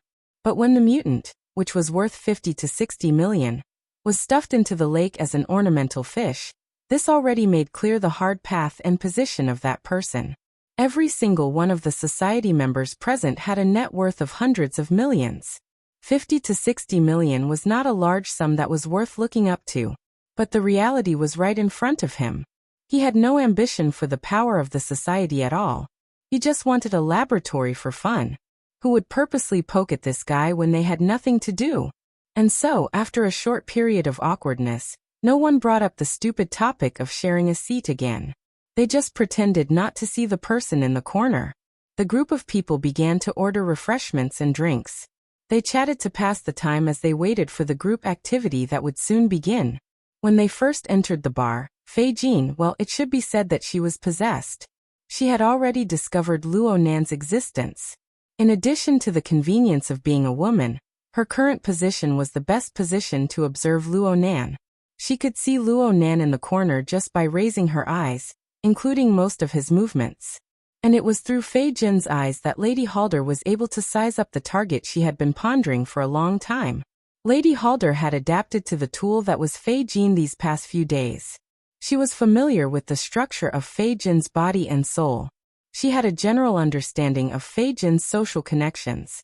And Luo Nan had been cooped up in the laboratory all this time. It was really a coincidence that they ran into each other today. Coincidence brought opportunity. Lady Halder observed the target in the corner, while chatting with a familiar face next to her. She dealt with Yuru. The reason why she was able to do this was because there were 2 or more souls placed within Fei Jin's body. Let's put it this way for now. The Blood Flame Order's seizing secret technique wasn't a direct method of possession. Instead, it was like taming a horse or herding a sheep. It used fear as a rein and despair as a fence to direct the behavior of the original soul, causing it to enter a wonderful half-drunk, half-awake state. It used the instincts deeply rooted within the body to deal with the majority of daily situations. When a special situation or a problem occurred, it would be forcefully corrected. This method seemed gentle, but in fact it burned vital energy to a great extent. It was extremely ruthless, and it would cause unavoidable harm to the host. Lady Halder didn't take it seriously. In any case, many-sided wouldn't let this person live after this. Right now, most of Lady Halder's effective attention was focused on Luo Nan's body. From her point of view, including Yin Lu, who temporarily shared this body, Luo Nan's behavior was very strange. Yin Lu heard the news and joined in at the last minute. She observed for a while, but she couldn't understand Luo Nan at all. Why is he being so picky? The virtual workspace opened up on the table in front of Luo Nan. There were many virtual structures that appeared to be parts, fragments, and even lines and strokes. They were densely packed, with many layers interweaving and even twisting together. Luo Nan was like taking out a ball of thread or picking out a toothpick. He meticulously disassembled them, but sometimes he even added a few strokes. The operation appeared to be quite complex. He should be doing some sort of classification work. Lady Halder carefully observed Luo Nan's operation in the virtual workspace, especially the last few steps of the multi-step cycle. It seems that the majority of those fragmented structures are meaningful, at least on the level of ability users. Meaningful? Is it referring to the effect of the interference force flow? This should be the configuration he spoke of and demonstrated. Lady Halder recalled the video materials circulating on the internet. She made a comparison and made a preliminary conclusion. The problem is that the details of the structure seem to have little to do with the Bloodsoul Temple. It could also be that the disassembly is too fragmented. After all, there aren't many people who can stand at his height to understand the domain of configuration. I actually believe that rumor. Order of justice, door of truth, and the like. That nonsense from RE. What else? Could it be that these fragmented components are all a part of his inspiration? Lady Halder believed that there were geniuses in the world, but she had always made a clear distinction between accumulation and talent. Of course, this wasn't the main point. From their point of view, if Luo Nan's attainments in configuration weren't related to the Bloodsoul Temple, then it would truly be troublesome. Why did the Blood Flame Order's first ablatum and vice ablatum attempt to connect with Luo Nan? It was because the white bone mound that appeared in the Jintong Sea of Death was undoubtedly the configuration of the Bloodsoul Temple. So they suspected that Luo Nan had a close relationship with Mo Luan, who should have died but didn't. On the other side, Luo Nan proposed a series of theoretical prototypes such as cage, configuration, and so on. He even developed the Blood Will Ring on this foundation. He built a fortress and successfully established himself in the Abyss District. This method, which was highly similar to the fundamental methods of a secret order, allowed them to see the hope of the Bloodsoul Temple's structure taking a step further. At this very moment, in a certain corner of the world, the structure of the Bloodsoul Temple had already materialized. But the problem was that it wasn't under their control. So whether it was in theory or in practice, they needed a clear fulcrum. They needed to firmly exert their strength so that they wouldn't be left far behind. They would be at a loss of what to do and where to go. Probing, questioning, and seeking support all fell upon Luo Nan's body at the same time. These two goals actually had inherent contradictions. Lady Halder didn't dare to say that she had a foolproof plan. She could only seek further contact with Luo Nan in order to carry out her plan. Fei Jin observed from a distance. The first ablatum and vice ablatum were pondering. With Luo Nan's identity and current situation, he shouldn't be posing in such a crowded place. There should be something he needs to do. Yes, there really is. Fei Jin's eyes swiveled. and her gaze swept over a familiar face that had just entered the door. The person behind her made a special effort to memorize this face. Tianxi. It was a rare normal person who had a close relationship with Luo Nan. She was once a high-ranking member of the Mutual Aid Association. Right now, Tianxi was following closely beside an old woman, blindly following her every step. The old woman was around 80 or 90 years old. Her grizzled hair was cut short and stood up like a boy. It was dazzling, but it appeared refreshing. Her figure was on the thin side, but her complexion was rosy. Her clothes were dignified and conservative, and her posture was ramrod straight. She appeared to have quite the bearing and self-cultivation. A group of people naturally saw the old woman when they passed by the two tables of the Shenyan Society.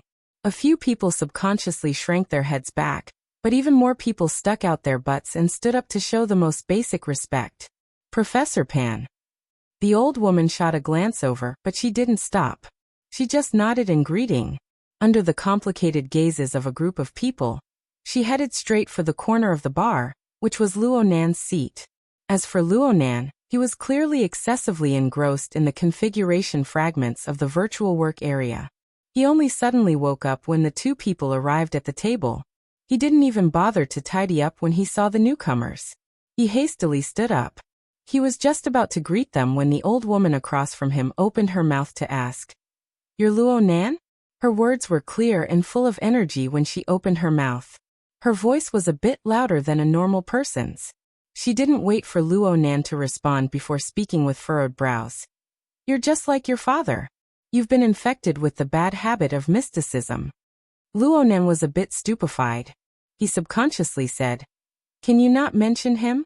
The corner of the old woman's mouth curled up. "I don't want to pay attention to that guy either." Luo Nan was fully aware that the atmosphere wasn't quite normal, but he couldn't help but have a good impression of the old woman. Tianxi gave him a meaningful glance at this time, and he remembered to greet her. "Professor Pan, senior sister Tian, please sit." This grizzled-haired old woman was the mentor of Luo Nan's mother, Bo Qingwen.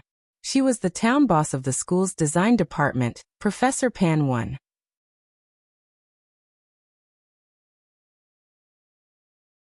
Chapter 625. After sitting back down, Luo Nan first closed the virtual work area. Then he followed the process he had envisioned before. He picked up the menu, wanting to ask Professor Pan what he wanted to order.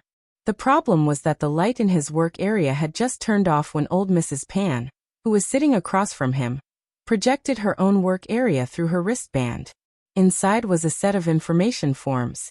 Old Mrs. Pan had a dull expression. She tapped on the work area and enlarged the form. "Let me give you a report. I'm quite curious as to what kind of young man would be so indecisive in the face of an old lady's invitation. So I used my authority as a teacher to access your real-time database file and investigate your background." The final exams haven't started yet, so the statistics of your academic results are flawed. But from the aspects of attendance, in-class tests, performance tracking, and homework completion, you've been growing more and more restless lately. You've been missing quite a few classes, but the procedures are impeccable. You've always been able to pass through dangerous situations. It's filled with the stench of manual labor. Do you know someone with power? You're still using this sort of self-deceiving method in school. You might as well just take a leave of absence. Luo Nan and Tianxi looked at each other. Tianxi had no idea that her teacher had such a trick up her sleeve. She was in a bit of a predicament for a time. As for Luo Nan, he felt a bit dizzy from being smacked in the head like a brick. It was as if he had been kicked back to his teacher's home visit. Only then did he understand what kind of personality Tianxi had described as smart and sharp. Speaking of which, old Mrs. Pan had spoken a bit too deeply with a shallow acquaintance, but Luo Nan couldn't get angry. After all, she was an old lady. She was an elder. She cared about you. He could only rack his brains to think of a way to respond. And at this time, old Mrs. Pan's sharp and strangely clear eyes stared over. "So I have to mention that you and your old man are carved from the same mold. You don't come to school to study, to enrich yourself, and to perfect yourself. You don't do proper things. You go and do irrelevant things. You stir up trouble that you shouldn't get involved in. You also stir up the hearts of innocent girls and so on. Professor Panwen spoke without thinking, but Tianxi felt quite awkward listening to him. She braced herself and gave the old lady a bit of a reprieve. As for Luonan, his head and face were truly covered in dirt. The situation before his eyes was completely different from what he had expected. He practically didn't even have the chance to open his mouth to speak. It wasn't until Tianxi gave him another hint that he came to his senses. He didn't care about what other drinks he ordered and poured a cup of tea for the old lady as a sign of respect. This was supposed to be an entry point, but the problem was that the draft he had painstakingly memorized was now useless. He had no idea what to say next. Luonan gaped, but all he did was force out with sweat. Tianxi was worried for him. Just as Luonan was about to soothe his cheeks, old Mrs. Pan spun her teacup and raised her chin at Luonan. She pointed at the location of the work area. "What are you doing?" Luonan let out a long sigh of relief. No matter what, he could finally start a normal conversation. He hurriedly replied, "I'm doing some categorization work." He wanted to open up the work area once more and let the old lady look over it, but the old lady shook her head and refused. "There's no need to show me. I'm different from your father. I'm not interested in things that aren't in my field of expertise." Luonan was a bit startled, but he finally found an opportunity to cut to the chase. He didn't have the time to think too much and just said, "Professor Pan, my father was annoying back then. Let's not talk about him, okay? Actually, I've always wanted to know what my mother was like back in school. Can you tell me about it?" Professor Panwen's expression was calm. He just used his fingers to pinch the handle of his teacup. He had no intention of starting a conversation. Luonan could only brace himself and continue. "You might not know this, but I've always lived with my aunt and uncle. I don't understand the situation back then at all. No one told me." Luonan saw that he couldn't continue, so he could only cast his pleading eyes toward Tianxi. But then old Mrs. Pan's resonant voice entered his ears. Qingwen was probably like this when she was in school. She did what she needed to do and dealt with the problem she was best at. "Old Mrs. Pan, why are you mocking me?" Luonan simply wanted to slap the table to death. Tianxi opened her mouth to speak, but she was stopped by old Mrs. Pan's stern gaze. Old Mrs. Pan didn't say anything after that. She just watched Luonan's expression. Just as the young man was embarrassed and reserved to the extreme, her fingers left the handle of her teacup, and she slowly stood up. "Since you're so nervous yourself, then this old woman won't be an eyesore here. I have a family banquet today, and it just so happens that it's upstairs. I'll head over directly." This was it. Luonan stood up, bewildered. He didn't know whether he should urge her to stay, or let out a sigh of relief. Tianxi didn't dare to say anything. She could only give Luonan a comforting gaze, and extend her hand to help the old woman out of her seat. But her actions were reprimanded in the blink of an eye. "I can't recognize the road anymore. Can't I walk?" This was the first time Tianxi encountered such a situation, ever since she came into contact with Professor Panwen. She was scared stiff on the spot. The two youngsters watched as the old woman moved out of her seat and walked out. They wanted to speak, but they didn't have the courage to do so. Luonan could only give Tianxi a meaningful glance, indicating that she should follow behind to avoid a situation.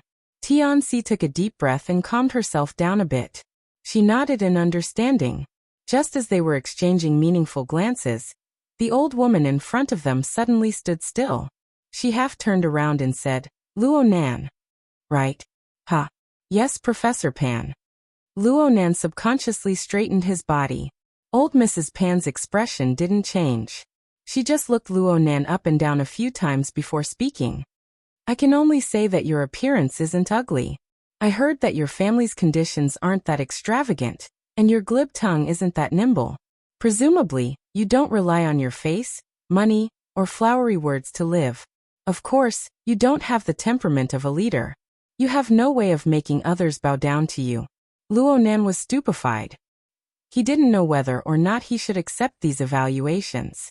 Old Mrs. Pan continued to speak.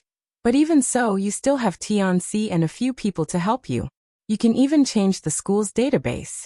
It's impossible to do this just by relying on a person. I think that at the very least, you should be relying on your own ability to make a living. If that's the case, then you're similar to Qingwen. That's good. The old woman suddenly smiled. The wrinkles at the corner of her eyes bloomed, but it was gentle, calm, and peaceful. Then she turned around once more. Her steps were gentle, and she walked against the flow of people as she left, step by step. However, the last 3 words lingered between her lips and teeth, echoing in Luo Nan's ears.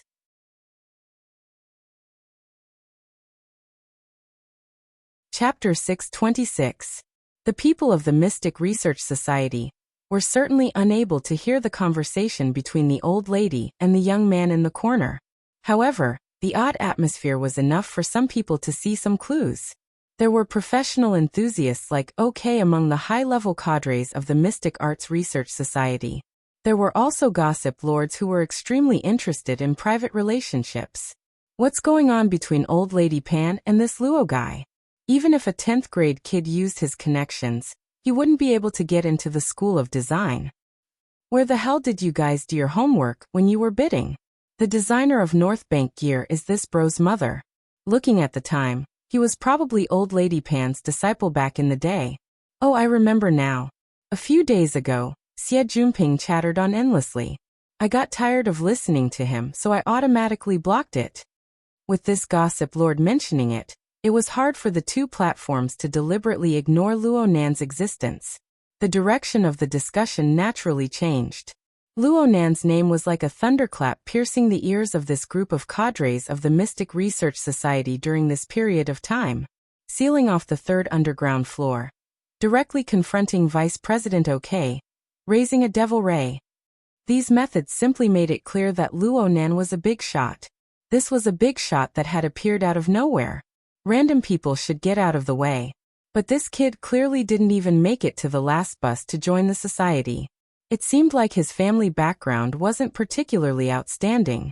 Was this gorgeous turn of events meant to harm the eyes of the people of the Mystic Research Society? Such an abrupt turn of events naturally created enough topics of discussion. If one were to dig deeper, there would be enough gossip waiting to be discovered or created. After pondering a few times, someone really did dig out a bit of information. Speaking of which, I've heard this name before. You guys probably won't be able to guess who brought it up. The suspenseful technique was clumsy enough, but the timing was good. Others would pinch their noses and support him. The suspenseful person didn't let the gossip lord enjoy the limelight amidst a bunch of jeers. He successfully attracted a wave of attention. Only then did he reveal the answer.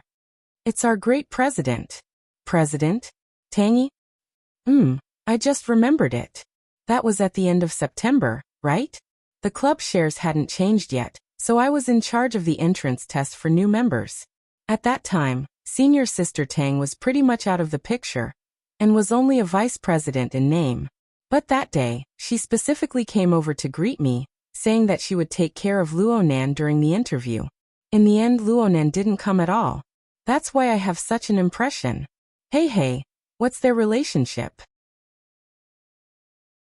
Keeping him in suspense, he said. He said he's my friend's younger brother. Friend? Man, no girlfriend?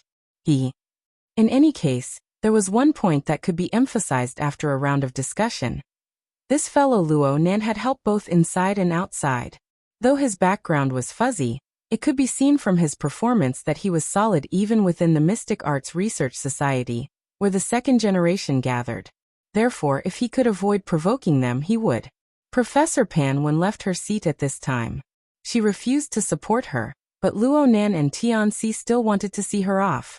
The 3 walked past one after another. The 2 tables also shut their mouths.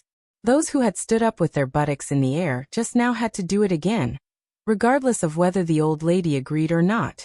The 2 tables of the Mystic Research Society finally let out a sigh of relief when the 3 of them left the water. The topic of conversation became even more open. There were even people who began to feel injustice for OK. It's because of old Xie's nagging and some people's messy help that a lot of things weren't done smoothly during the theme week. Later on, it's like an aquarium. OK didn't appreciate these remarks at all. His face turned even greener. 8 Trigram Lord had a good relationship with Quebec. He sat next to OK, so he patted OK's arm and comforted him. Don't lower yourself to the level of this idiot. I heard that this bro's mother died early. He lacked love since he was young, so he drew a circle to occupy it like a family dog. He probably thinks that place is his mother's embrace and he's secretly crying. These words amused quite a few people. Actually, 8 Trigram Lord was a bit afraid of Luonan, but he liked to take advantage of people with his glib tongue. He saw Luonan leave the room, and he laughed and added, "What do you guys think? From that bro's point of view, if someone were to go in and out of those floors, wouldn't it be the same as... Oh my god!" A cup of half-hot coffee was directly splashed onto 8 Trigram Lord's face. His eyes, nose, and mouth weren't spared. There was also his collar and front lapel. It was truly hot, painful, and embarrassing. At this moment, not to mention the 2 nearby tables, even the surrounding area was stunned by the sudden change in the situation. The water bar actually went silent for half a second. "Fei Jin, are you King sick?" 8 Trigram Lord suddenly jumped 3 feet into the air. There was still coffee dripping down from his eyelashes. He had to wipe his hands, but his hands were spread apart. He looked like a duck that had been doused in boiling water. As for Fei Jin, the instigator of all this, she slowly put down her murder weapon. She had an elegant demeanor and responded with a faint smile. "I saved your life. No need to thank me." 8 Trigram Lord's mind exploded. King. Old chow. Go wash up first. Only then did someone come to their senses. They hurriedly stood up to stop the fight. No matter who was right or wrong, they had to first persuade them to leave. This was to avoid making an even bigger joke in public. 8 Trigram Lord's brain was basically muddled right now, but he was still subconsciously afraid of Fei Jin. He was pulled away by the people around him, and he subconsciously stepped down from the slope. He walked out of his seat while cursing and waving away the support of others. He also tried his best to block out the strange gazes of the people around him as he walked to the bathroom. But before he could take 2 steps, someone passed by in front of him, blocking his path. He raised his head and saw Luonan's young and inexperienced face. He's back. 8 Trigram Lord and Luonan looked face to face. He shivered in the next second and instinctively averted his gaze. It was also at this moment that cold air clearly grew in his cranial cavity. Even his brain juice was about to freeze. He wants to kill me. An inexplicable thought popped out and pounded on his heart. Actually, Luonan didn't move at all. He just crossed paths with 8 Trigram Lord. 8 Trigram Lord's mind was in a mess. He simply didn't notice the multifunctional robot in front of him that was delivering refreshments. He just bumped into it and flipped the tray over. He even had to drink the boiling hot coffee. He screamed miserably and lost his balance. His face fell to the ground, bringing about another wave of chaos. 8 Trigram Lord's miserable state was right in front of them, but the 2 tables of the Mystical Research Society weren't able to react in time. The reason was very simple. Luonan's gaze streaked across the 2 tables as he walked back. The cold air seemed to be able to completely freeze the hot drinks on the 2 tables. Of course, the people's reactions and courage were frozen as well. Only when Luonan and Tianxi sat back down did someone from the Mystical Research Society get up to check on 8 Trigram Lord's situation. They helped him clean up and treat him. The others looked at each other in dismay. A few high-ranking officers finally reacted. They lowered their voices to the lowest level. "That person seems to be from the circle? Ah, he's the government, the military, or a special person from the Starry Sky Club. MC. Oh, no wonder. Why don't we leave? It's too obvious." After all, the Mystic Arts Research Society was considered a professional hobbyist organization. Plus, they were situated in a high-ranking domain with social authority. They had some understanding and contact with some half-true and half-false channels and circles. They soon discovered the mistake in the topic of discussion just now. There was nothing wrong with people with simple backgrounds. There was nothing wrong with people with simple abilities. However, it was very hard to deal with people with both backgrounds and abilities. This was especially true for these freaks who possessed some sort of super social attribute. Maybe I should hire a bodyguard in a related field. Hee. A lackey who wears an exoskeleton armor every day? In the short term, it won't just be through the channels of the military. The problem is that we don't have any right now, okay? The group of high-ranking officers were undoubtedly in a difficult position. Only Fei Jin had a smile on her face from beginning to end. It was as if she hadn't been the one splashing that person's face just now. Many of her companions had no choice but to admire her information channels and decisiveness from such an enigmatic attitude. Some people tried to get some clues, but Fei Jin didn't refuse. She casually chatted awkwardly with this group of people. Her main focus was still on Luonan. She watched as Luonan and Tianxi sat back in the corner and conversed in low voices. She was thankful for Gossip Lord's stupidity. When Luonan's ice-cold gaze swept past earlier, it was only when he looked at her that his gaze softened. This was a good start. However, the controller behind Fei Jin didn't have any intentions of striking while the iron was hot. She paid close attention to the various details in the corner with interest. She combined it with the harvests from her previous observations, and gradually came up with a basic train of thought. Inlo. Boss. I remember that Multifaceted sent out an intelligence topic a few days ago. It's closely related to this person. They even invited an expert to conduct a psychological diagnosis. The name should be Persona. Inli's memory was trustworthy. Yes, a persona. Mrs. Halder smiled. That's just a half-finished product, and the fee is so expensive. However, it's worth it now. Bring me that intelligence report. If everything goes smoothly, we'll know how to communicate with this person. The first and deputy ablatums of the Bloodflame Order were in a temporary foothold in Xia City. It was very easy for them to search through the information. They soon found the intelligence report that was being paid for. This intelligence report was more or less a summary. It specifically extracted information on Luonan's social interactions and carried out a relevant psychological analysis. The problem was that no matter how authoritative an expert in psychology was, it would be hard for them to determine the nature of an ability user, especially a powerful character. After all, every ability user more or less possessed a supersocial attribute. Even in terms of pathology, the structure of the body and soul would undergo structural changes to a greater or lesser degree. On a medical level, it could even be diagnosed as an organic lesion. Of course, this was far from the main point. Luonan's situation might be even more complicated. It was said that this person had been undergoing body modifications through injecting nerve drugs starting from the age of 10. Any expert would be flabbergasted when faced with Luonan's greatly mutated nervous system structure. They would be speechless. They could only make assumptions based on the external performance of the target. They could only make a general analysis and judgment. The conclusions drawn from Luonan's situation were rather rough. They weren't even convincing.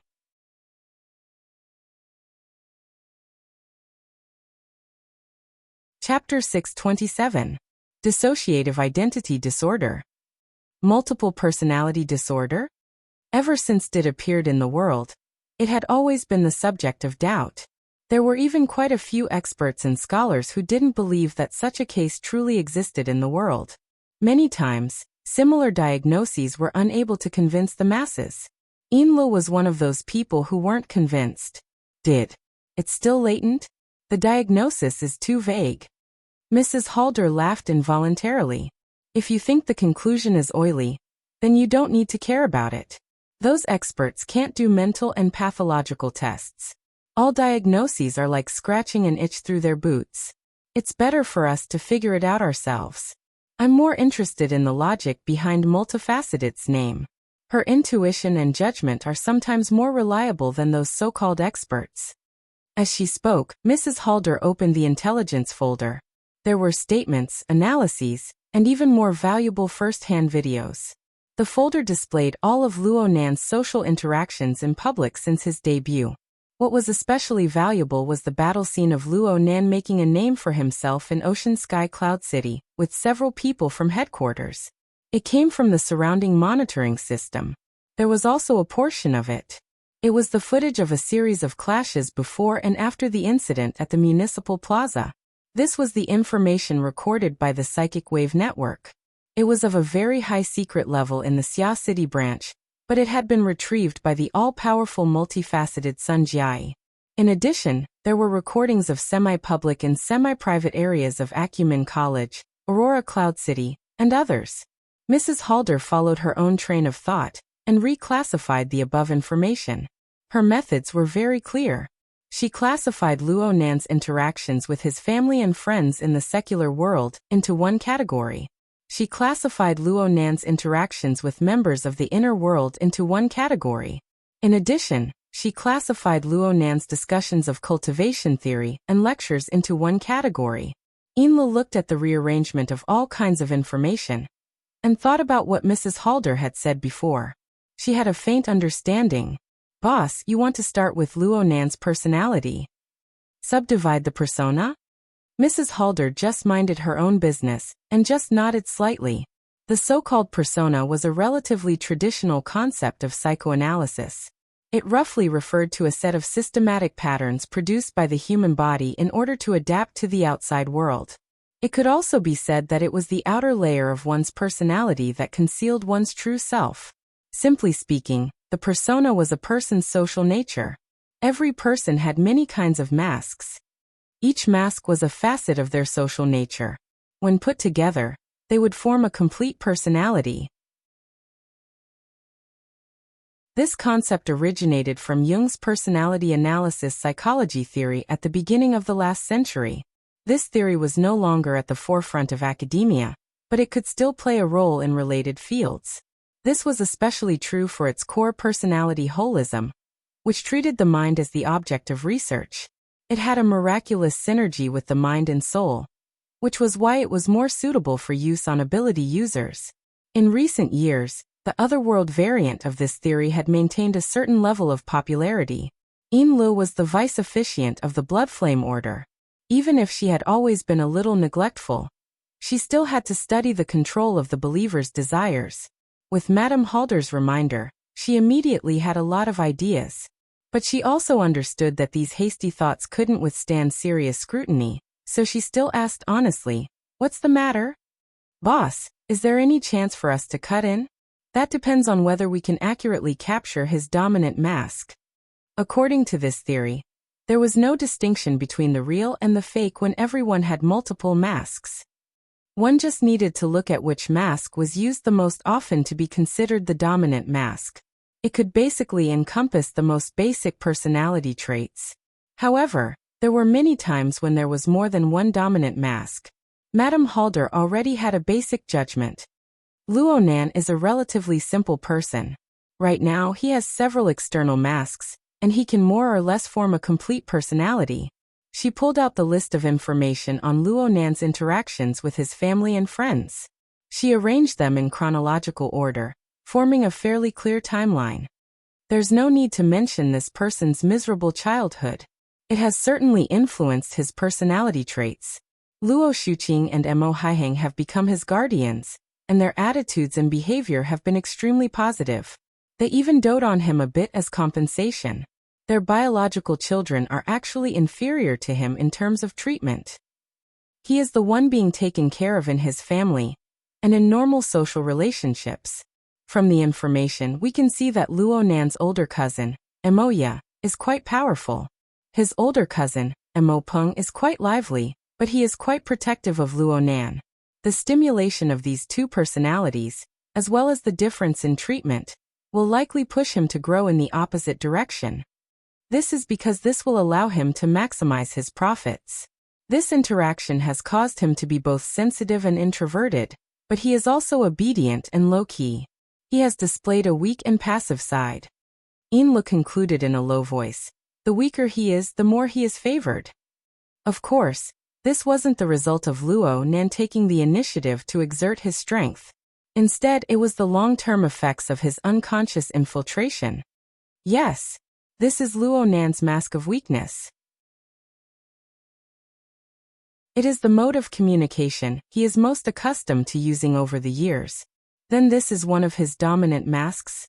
Madame Halder didn't directly confirm this.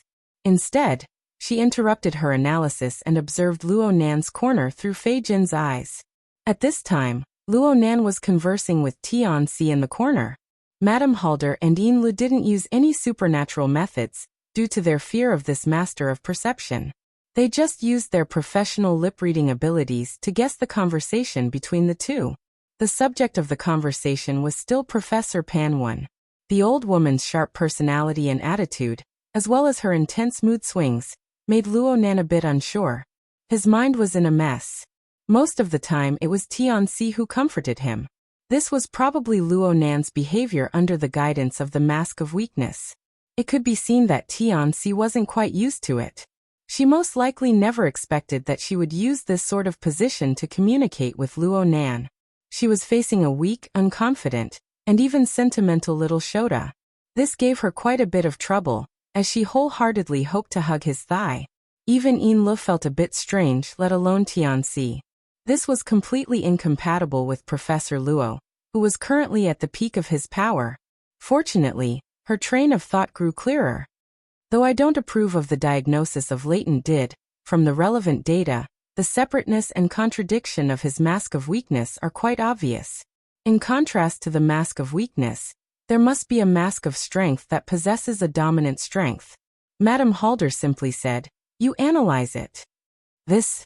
Yinlu hesitated a bit. She simply took Madame Halder's preliminary categorization of the data. She copied Madame Halder and pulled out the records of Luo Nan's official contact with the inner world. She sorted them by time and sorted them out. Looking at the formation mechanism of the mask of weakness, there are two types: imitation and practical application. I feel that aside from the bits and pieces he learned from his family and friends, the greatest source of his paradigm and practical environment can only come from the inner world. Yinlu paused for a bit and stole a glance at her boss's expression. Only then did she continue to make inferences.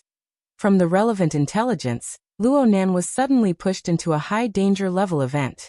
There was practically no buffer at all, and the intensity was extremely shocking. Luo Nan witnessed many casualties and unforeseen events with the human-faced arachnid. Then, it was said that he directly participated in the underground fighting arena incident. He followed it from start to finish, and it involved high-intensity confrontations. The Frost River reality incident on Fudong Avenue involved high-intensity confrontations, large-scale killings, and he was heavily injured. Then there was Ocean Sky Cloud City. He directly killed people, and he killed 4 people at once. Then there was the series of conflicts in the municipal plaza. Extraordinary level attacks and defenses. The 2000ths of a young lady incident. Let's not even talk about it.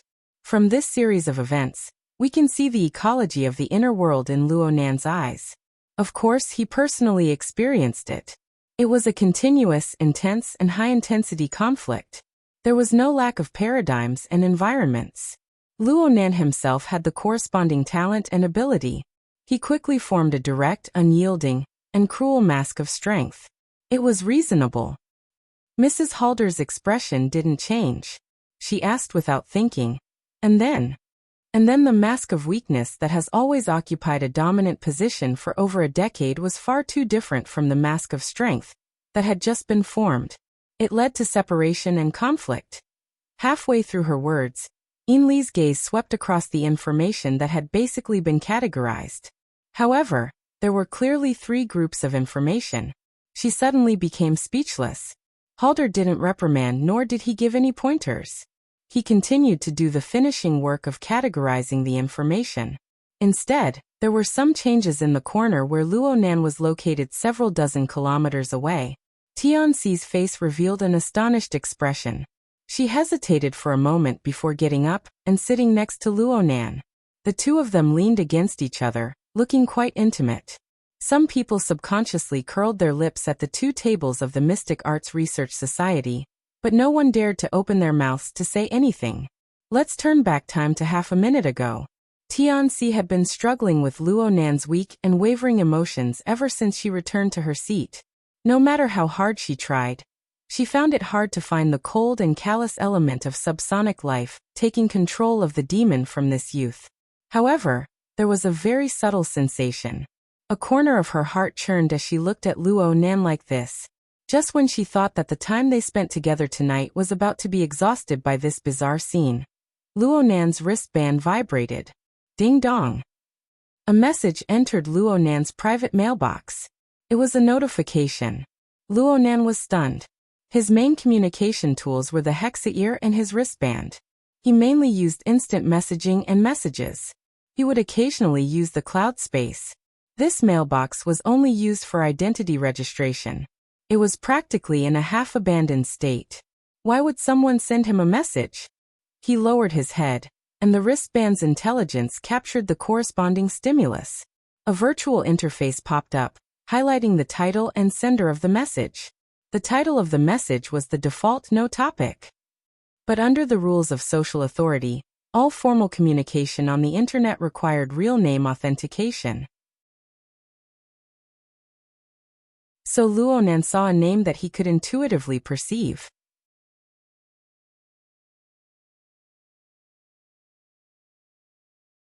Chapter 628. This is Professor Pan's email number? Luo Nan was greatly surprised. Tianxi tilted her head to size it up. She confirmed, that's right. This is Professor Pan's private email. She set up her own server. I still remember the domain name. The content of the email was just a link. Luo Nan clicked on it without hesitation. The link led to a cloud space. Encryption measures were set up here. It was a privilege encryption. Only visitors allowed by the owner of the cloud space could enter with their ID. Luo Nan didn't pay much attention to the encryption method. He cut into the interface, and his gaze fell on the highest folder in the cloud space. His gaze was a bit blank. The only folder that could be displayed was named Applied Research on the Coupled Design of Modern Architecture, Draft. Luo Nan clicked on the folder 2 seconds later, and a message appeared. The target folder was approximately 4 petabytes in size. There were several folders and files inside. This storage number wasn't large, but it wasn't small either. Some people wouldn't be able to store a lifetime's worth of experience inside, but in some fields, it didn't seem to be much. Luo Nan's fingers trembled slightly, and he clicked on it. A traditional window interface was laid out. The densely packed folders gave people a headache at first glance. But from another perspective, every folder was named according to an obvious rule. Letters, numbers, and words were clearly layered. One could vaguely feel the structure and flow of a certain system, if one looked at it carefully. Luo Nan scrolled through the interface and scrolled down to the bottom. The interface naturally captured the only document file on the interface. The name was exactly the same as the folder on the upper layer. Applied Research on the Coupled Design of Modern Architecture, Draft. Luo Nan's face twitched. He clicked on it again and sure enough, it was a thesis. Since it was a draft, the format was relatively casual. His gaze skimmed over it, and it fell on the author's signature below the title. It was impossible for him to overlook it, and it was impossible for him to forget it. Bo Qingwen. Luo Nan's gaze froze. He subconsciously scrolled through the interface during this time, but the words, tables, and diagrams inside seemed to have lost all meaning. Or perhaps his brain had lost the ability to accept and understand. It wasn't until he flipped to the end of the thesis that he saw the scattered sentences that were clearly unfinished, as well as the deliberately left blank space. Only then did he vaguely grasp a bit of context. Senior, come over here. Luo Nan didn't even know how he opened his mouth to speak. Tianxi hesitated for a moment. She was most likely frightened by Luo Nan's expression and tone. But she still got up and sat beside him. His gaze, which he had intentionally shifted to avoid arousing suspicion, was now naturally directed towards the virtual interface. At this time, Luo Nan had already brought the interface back to the first page of the article, revealing the title and author. When Tianxi saw these, she also jumped in fright and almost cried out. Yes, senior sister, my mind is in a mess now and I can't remember clearly. You've checked the relevant information. Is this one among my mother's published papers? Tianxi immediately replied. No, definitely not. Really? Luo Nan grinned. This gift from Professor Pan is really His fingers unconsciously slid across the screen, and the interface also scrolled up and down. Beside him, Tianxi said, "Junior, look at this table of contents. It doesn't look like a thesis, but more like a book, an academic monograph." Luonan was a bit startled. He followed the direction of Tianxi's finger and looked. Then he immediately switched to the folder interface. But there were at least 100 folders of the same level. It was impossible to count them all at once. He decided to open up the system and look at the attributes. With just one glance, he had an idea. As expected, there are more than 4,000 folders of different levels and more than 100,000 documents. If they are all reference materials for the thesis, it would be too exaggerated. But if it's a book, then it seems like it has just begun. He looked at the last edited date. It was actually May 2080, a little over a month before he was born. Luonan estimated that his mother should be in the wilderness at that time. No, it was also possible that Professor Pan had started writing. Luonan's mind was in a mess. Right now, it really wasn't suitable for him to do more complex analysis. He could only forcefully turn his gaze away. And at this time, he saw new information on the side of the system interface. It was the list of visitors who had access to the cloud space. Of course, Luonan was on the list, and there were only 3 people who had access to the cloud space. One of them was Professor Pan 1. Right now, he was displayed as logged in. As for the other 2 gray names, Boqingwen Luozhongheng, the interface suddenly closed. This was done by Luonan. This was because he might not be able to control his emotions in another half a second. In fact, at this moment, the tea on the table was already rippling. "Let's go." Luonan didn't dare to sit any longer. He got up in a bit of a hurry, raised his head and took a deep breath. Beside him, Tianxi got up to make way. She asked, "Let's go." Luonan didn't say anything. He walked straight out, and Tianxi hurried to keep up. The 2 left the water bar with quick steps, causing the group of people from the Mystic Arts Research Society to let out sighs of relief. Previously, whether they should stay or leave had already made them very conflicted. Fortunately, after passionate love and intimate contact, they left first. Someone mumbled, "He's definitely going to vent." "Shut up." Shouts rang out in unison, forcefully suppressing this idiot who didn't know the difference between life and death. Fei Jin watched with a smile. She didn't react. But 2 minutes later, she found a random reason and took her leave, separating from this group of people. She didn't care about the discussions of the people behind her. She didn't plan on wasting time in Ocean Sky Cloud City, so she went straight back. With Luonan's situation, it was impossible for him to stay too long in this crowded area. Otherwise, the security personnel by his side would probably go crazy. Right now, there were 2 possibilities. One was to go home.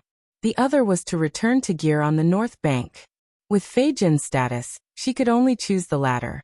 She took the elevator to the 3rd floor underground and prepared to take the short tram back to school. But just as she squeezed out of the elevator with the stream of people, her mind suddenly stirred. She raised her head and saw Luonan's figure standing in the corner up ahead. He seemed to be talking to someone. Tianxi stood to the side, quite a distance away. She even turned her face away a bit unnaturally. Clearly, she hadn't blended in with the conversation. Her role was quite awkward.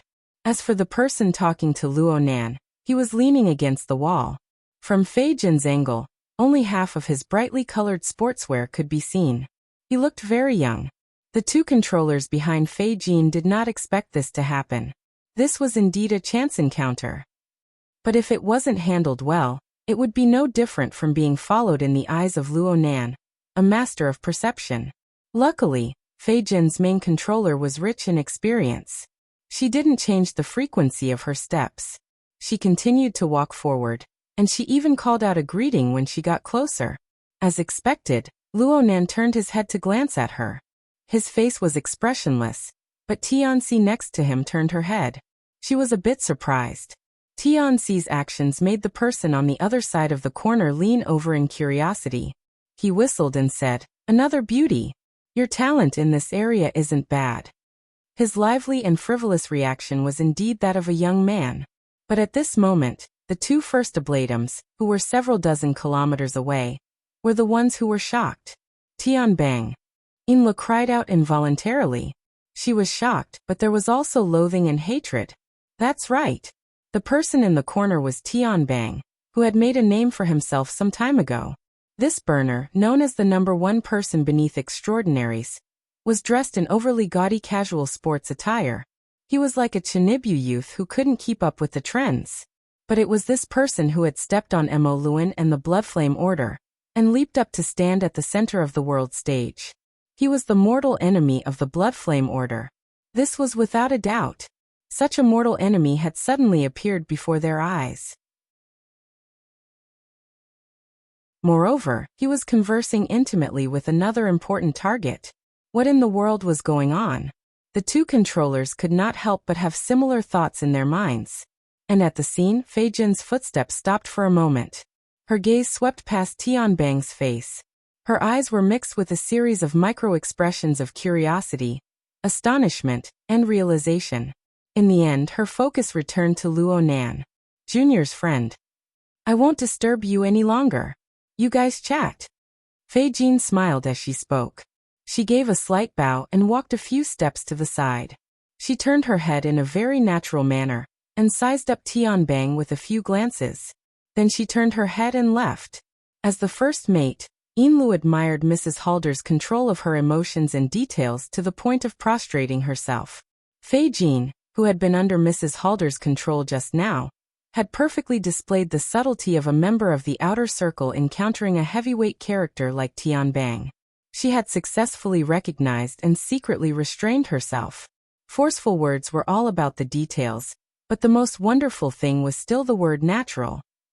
The automatic conveyor belt brought Fei Jin far away. Yinlu was still reflecting on the subtlety of their encounter when Mrs. Halder spoke. Did you feel it? Tianbang's current position had already exceeded the range of Fei Jin's natural perception.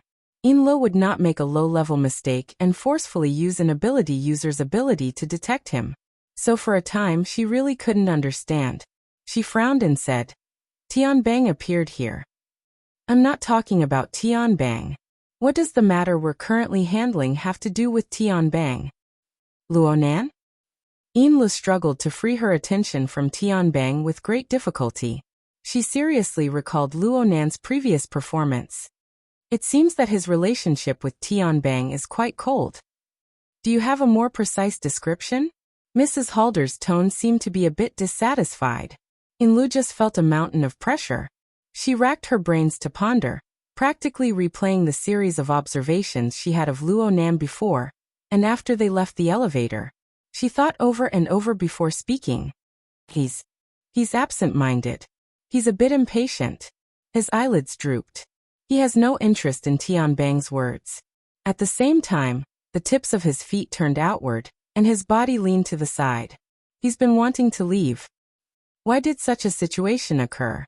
Oh, it's very likely that he received important information that needed to be processed.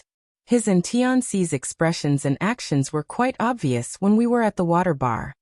Mrs. Halder continued to ask questions, not giving Yinlu a chance to catch her breath. This is the main reason why Luonan is impatient. But when faced with a person like Tianbang, even if he doesn't have a deep hatred like we do, and even if he isn't a close friend, he is still a stakeholder.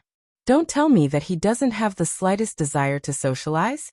Yinlu muttered to herself. He's always been introverted.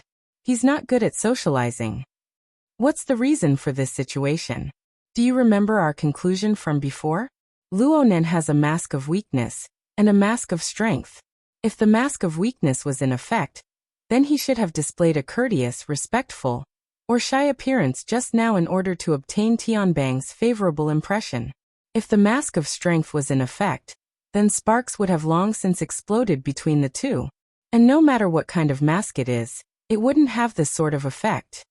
Yinlu responded instinctively. He has a third mask.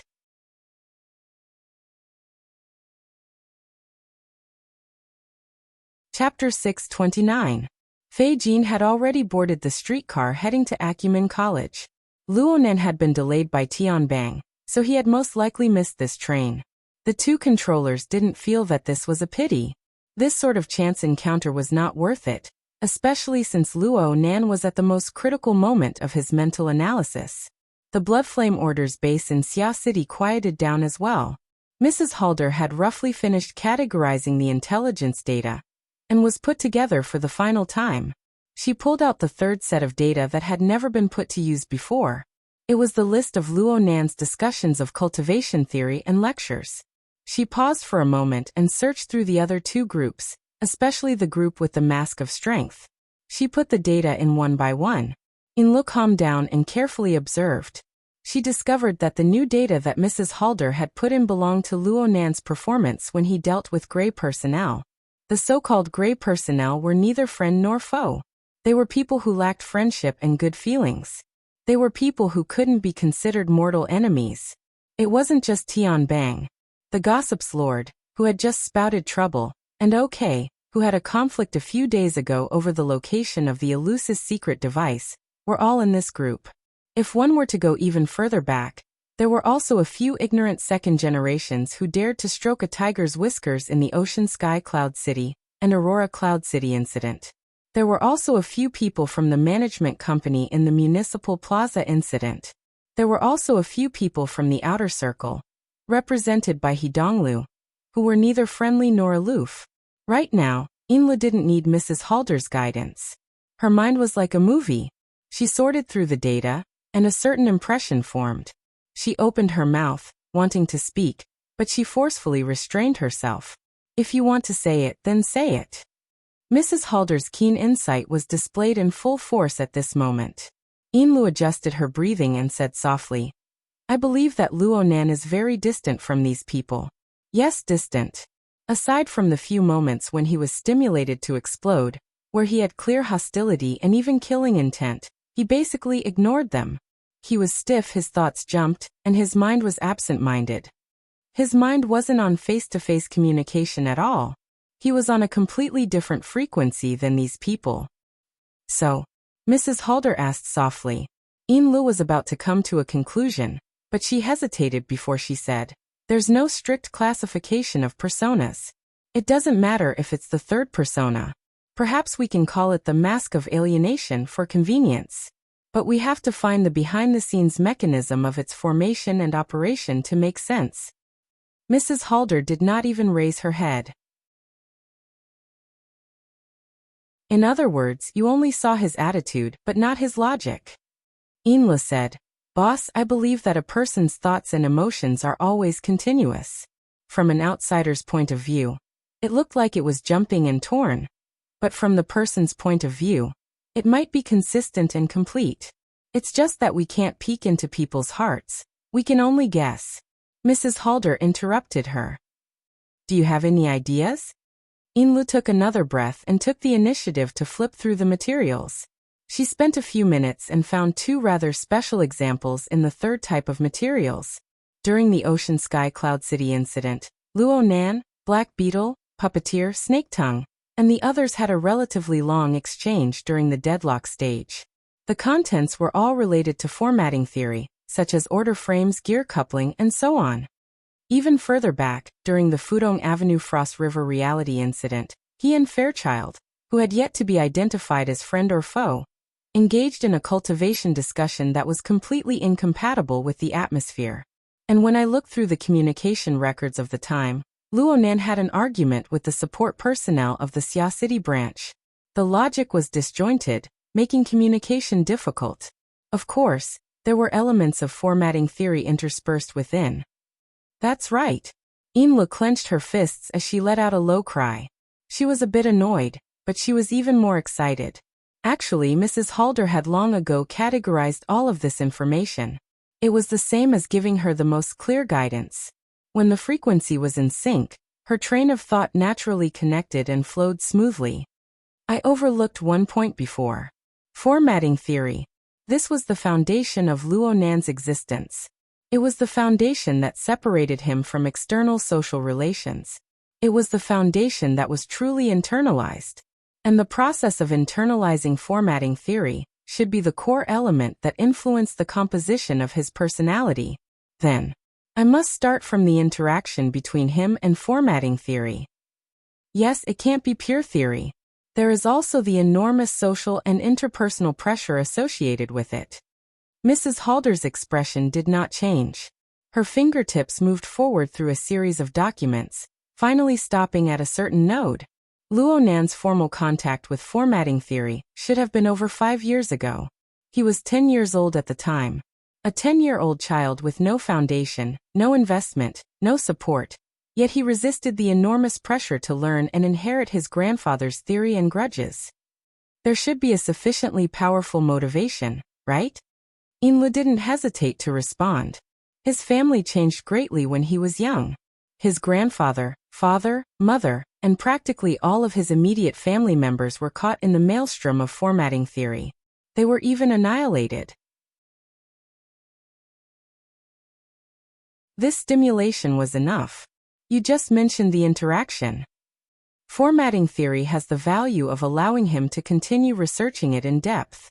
Also, there is the effect of empathy. Through research, he can converse with his relatives and elders.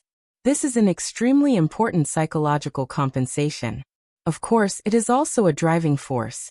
Mrs. Halder raised an eyebrow. So we need to consider what he has experienced in this series of processes. We need to consider what he has obtained. I remember that before Luo Nan made his debut, his results were a series of neurological drugs. How did he obtain them? Inla closed her eyes slightly. She put herself in Luo Nan's shoes and thought for a moment. She answered her own question. I heard that Luo Nan didn't have the conditions to test drugs. He could only use himself as a test subject. Of course, this process was filled with endless failures. It was extremely dangerous. He even struggled on the line between life and death. There was certainly anxiety, panic, self-doubt, and so on during this process. There were enormous sources of negative emotions. Mrs. Halder's voice entered her ears. But he has walked all the way to where he is now. He has obtained absolute accomplishments. So he has also obtained powerful self-confidence. No, that's wrong. Inli's eyes were still closed. She denied her initial inference. This was because there weren't many circumstances that matched Luo Nan's performance in reality. He wasn't a proud and self-confident person. It is said that the basis of his series of research and experiments all came from his grandfather's notes. In that case, he doesn't trust himself. He trusts his grandfather's theory, formatting theory. Inlu suddenly opened her eyes. That's right. From Luo Nan's perspective, researching formatting theory is tantamount to having an endless conversation with formatting theory. He is endlessly receiving the guidance of his grandfather.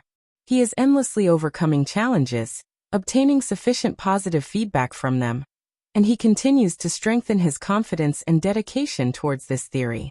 At the same time, the process of loneliness has given him no reference to compare himself to.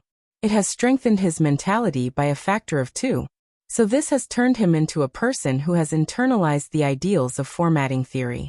He has used the ruler of ideals to measure things internally and externally, to others and to himself.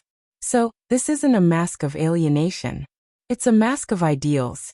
He is a young man who uses theoretical research every day to converse with his grandfather and his parents.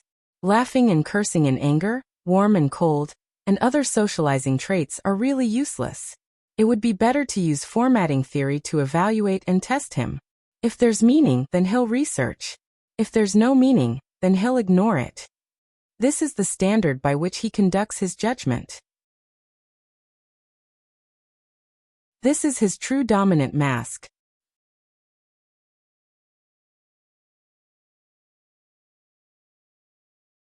Chapter 630. She roughly understood the classification of Luo Nan's persona masks. There were far too many examples that she could refer to. The persona mask was essentially an archetype theory. Once the archetype was extracted, she could always find similar cases that corresponded with it. People like Luo Nan have existed since ancient times. Inla wanted to make a further analysis. What followed next seemed to be much easier. After all, even if she ignored all sorts of medical cases, a few famous people could still reflect each other. This was especially true in the East Asian cultural area with its long history of civilization. There were far too many famous people throughout history who wore a persona mask.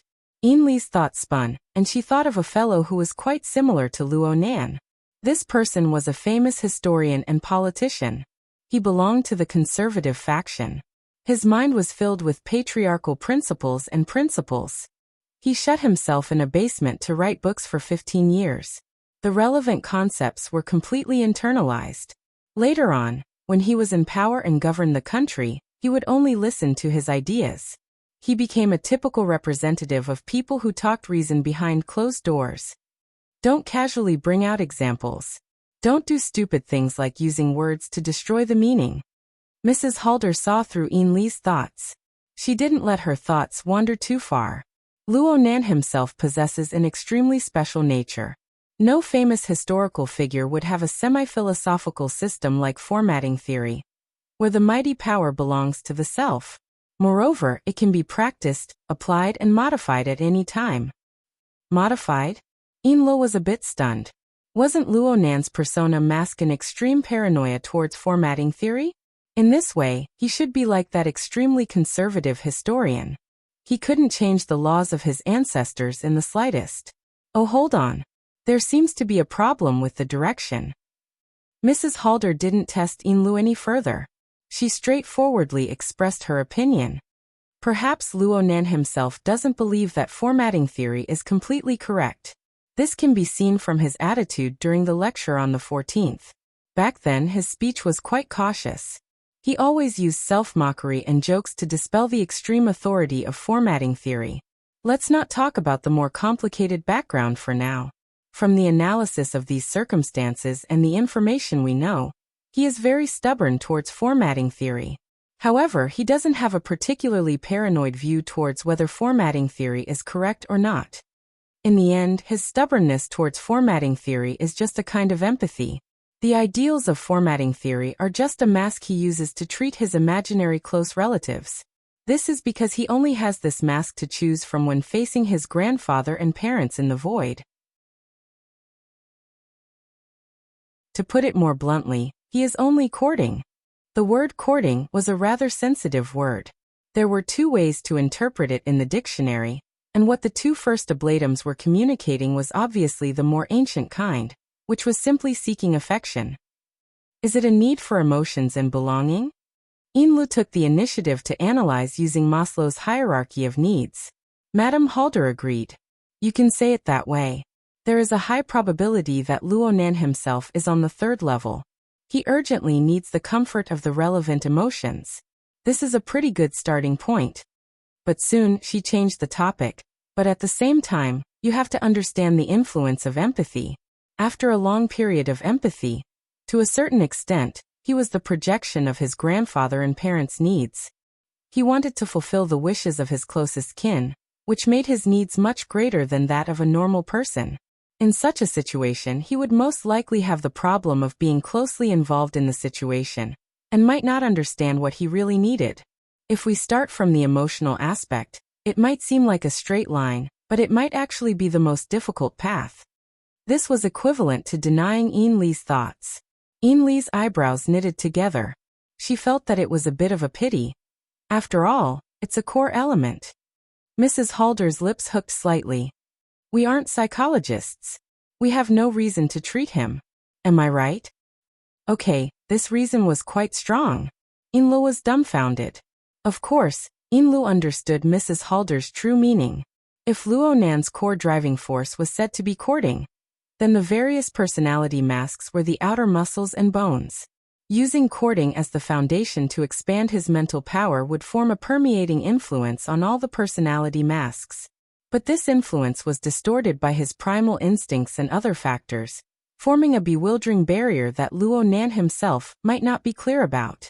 So he still relied on the personality mask, both consciously and unconsciously, when it came to dealing with people and matters.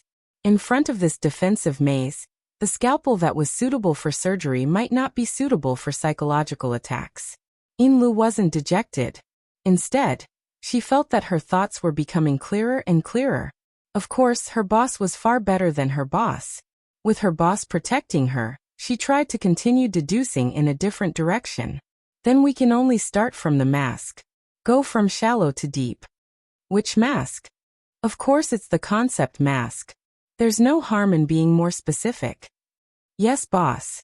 Inlo wasn't stingy with her words. She narrated her train of thought, allowing her boss to examine, refer, and verify. I'm using the method of elimination. Even if I can't be considered the dominant position of the concept mask, the other two masks need not be mentioned. The strong mask is too straightforward and simple. There's no way to beat around the bush.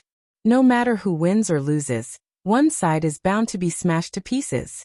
It's not suitable. As for the weak mask, we can only start from emotions.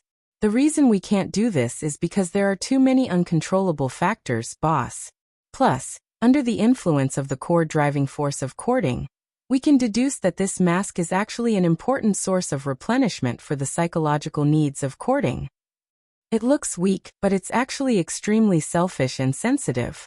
I'm afraid that the concept mask on the other side will also be staring at us while we stare at this mask. If we aren't careful, we'll make a mistake and cause trouble. Mrs. Halder nodded slightly.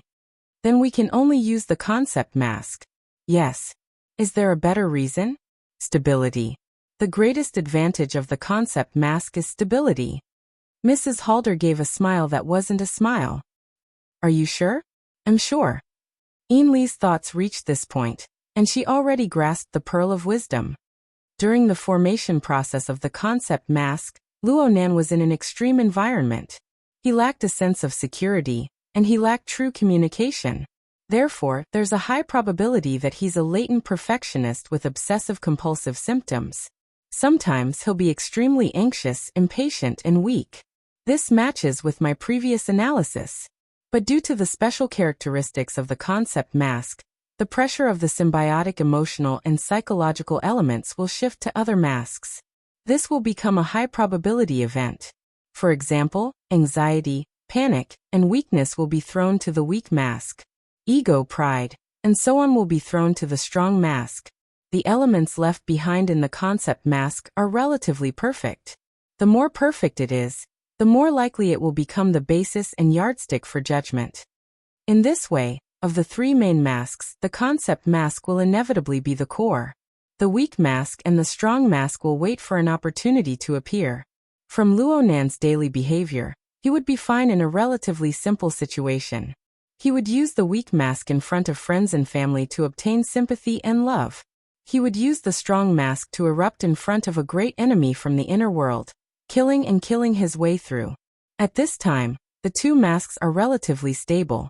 His behavior and train of thought are easy to estimate. But the problem is that these are two completely different concepts and methods. I can't find a point of compromise between them. It would be fine if the logic of behavior was completely different from that of the inner world, and that of the secular world. But there are quite a few overlaps. This creates a barrier. It creates a separation and a tear in behavior. Once the situation becomes complicated, for example in the water bar, where Big Mouth Chow of the Divine Research Society was disrespectful to his mother, the weak mask and the strong mask instantly switch. Luonan wanted to kill Big Mouth Chow, but his target was just an ordinary person with enmity. And because of Fei Jin's interference, the situation didn't reach its worst state. In this way, the strong mask wasn't completely suitable, and the weak mask didn't have the space to make an appearance. A tear was created, and the concept mask naturally filled in this gap. Luonan made a judgment based on the concept mask. Big Mouth Chow wasn't worth analyzing and pondering. There was no need to waste energy on him and create more trouble. So he restrained his emotions, and Big Mouth Chow was able to preserve his life. In those few seconds, whether it was the weak mask or the strong mask, all of them revealed their unstable characteristics. Only the concept mask became the basis for Luonan's behavior. Ainley's analysis took a long time, but the result was extremely clear. Though this is just an independent incident, I believe that a careful analysis of all of Luonan's related incidents will lead to this conclusion. Any long-term contact with his weak mask or strong mask, under the influence of many factors, will ultimately face the judgment of the concept mask. Rather than this, it would be better to make preparations to communicate with the concept mask from the very beginning. This way, the uncertainties will be reduced to the minimum. Mrs. Halder listened quietly. She no longer tidied up the materials. In the end, she even narrowed her eyes. Her face was like an ancient well without ripples, concealing all of her emotions. Inlu had been brimming with confidence when she made a long speech, but she felt an inexplicable lack of confidence when she saw this situation. Boss, did I say something wrong? No, you didn't. Unless we are able to squeeze into Luonan's circle of friends and family in the first instance, this is the only path we can take. Mrs. Halder opened her eyes, but her gaze was cast toward the neon-changing night sky outside the window. I was just thinking that headquarters of the Ability User Society, as well as a few other people, were in a rush to appear. They didn't complete their task, but they did leave us plenty of references. We can be considered lucky, but will we succeed in one fell swoop? Or will we become one of the many examples for others to analyze and ridicule? Boss! Inlu was shocked and at a loss. She didn't know why Mrs. Halder had suddenly sighed with emotion. Those who predict others also predict others. Those who know others don't necessarily know themselves. Only with this kind of self-awareness can we face the future with a good attitude. Mrs. Halder chuckled. Her gaze turned to Ainley's youthful, tender, and beautiful face. Let's do things according to your train of thought. Come up with a plan tonight, and let me see it tomorrow morning. All right. Take Fei Jin home first. Don't let anything go wrong. With that, she stood up and walked out of the room. Boss. You're going out to relax.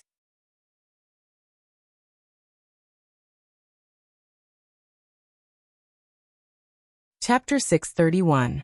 It was already 2:00 in the morning. The main restaurant of the Starry Sky Club was temporarily quiet. As the manager, Sun Jiai didn't hesitate to use her privilege to give herself a day off. She took her new prey back to Xia City for fun. Walking in the empty underground garage, they talked and laughed. It was inevitable that they would have some physical contact. Sun Jiai didn't know which detail aroused her desire. She suddenly pressed the young female model against the hood of the car. Her hands moved up and down as the model groaned in pain. The female model was startled and struggled instinctively. Godmother, this is the surveillance area. Sun Jiai didn't even raise her head. Only her laughter came from the place where they touched. Enjoy yourself in time. Be timely. The female model didn't struggle and half of her clothes were taken off. She didn't know what to do. Suddenly, the one on top of her stopped moving. Their bodies were squeezed together and slightly trembled with their breaths. Godmother? The female model asked in a daze. That's why I said this kind of problem will happen if I'm not timely. Sun Jiai sighed and straightened up. She inserted her fingers into her short but thick hair and combed it a little. Then her smile was bright and brilliant. Even though she was old enough to be the mother of the female model, her carefree and casual attitude was far beyond the pretentious handsome men and beautiful women in the circle. She patted the female model's cheek. Plans can't keep up with changes. Something is coming. Go back to the club and have a rest. I'll come to you after I deal with things.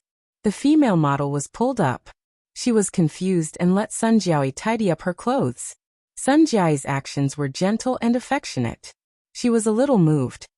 Godmother, I'll accompany you. Sun Jiai just smiled. At this time, the butterfly door of the sports car opened. She gave the female model another gentle kiss, and then sat in the car, isolated from the outside world. The sports car roared. It drove out of the parking space and sped up in the underground garage.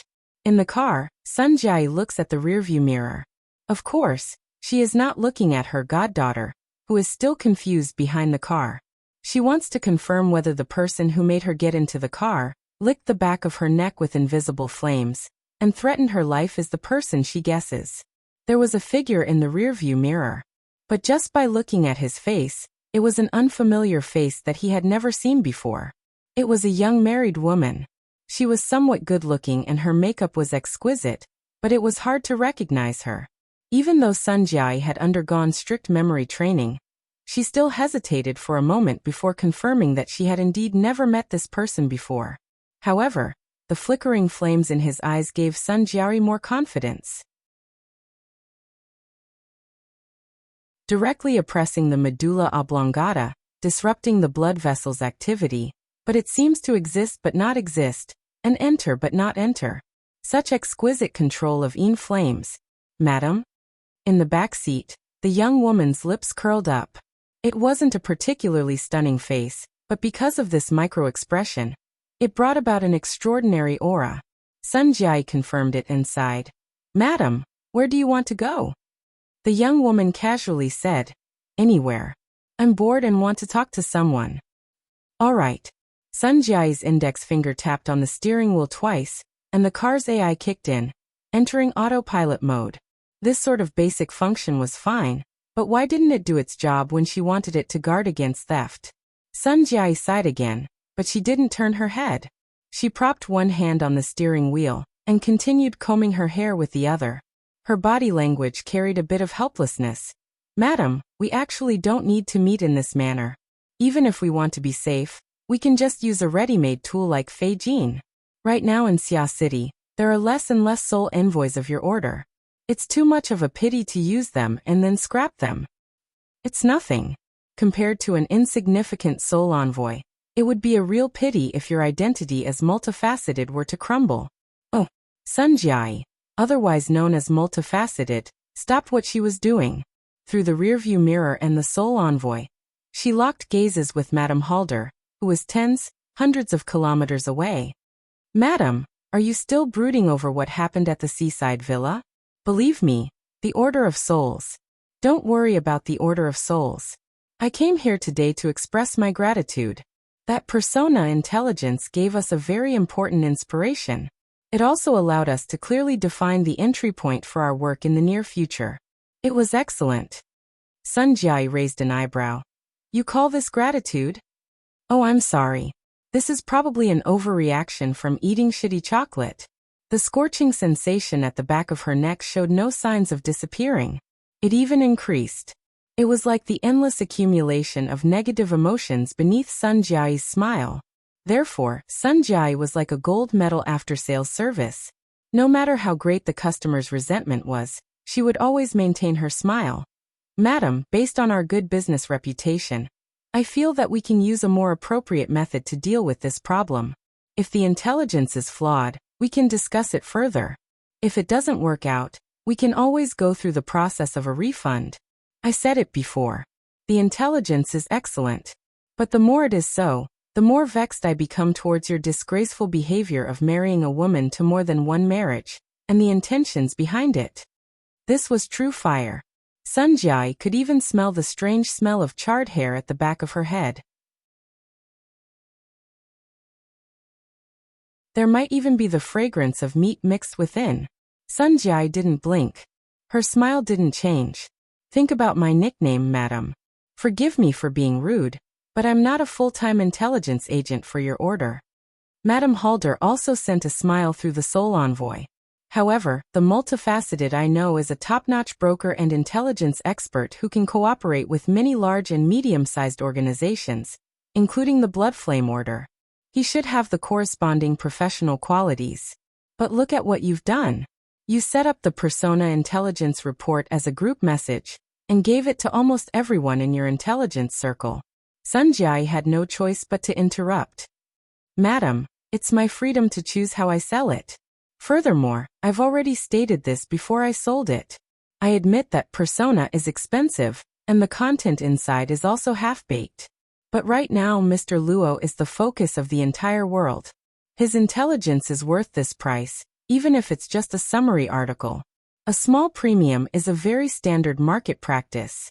I believe that for all parties with interests, including the Bloodflame Order, this isn't much.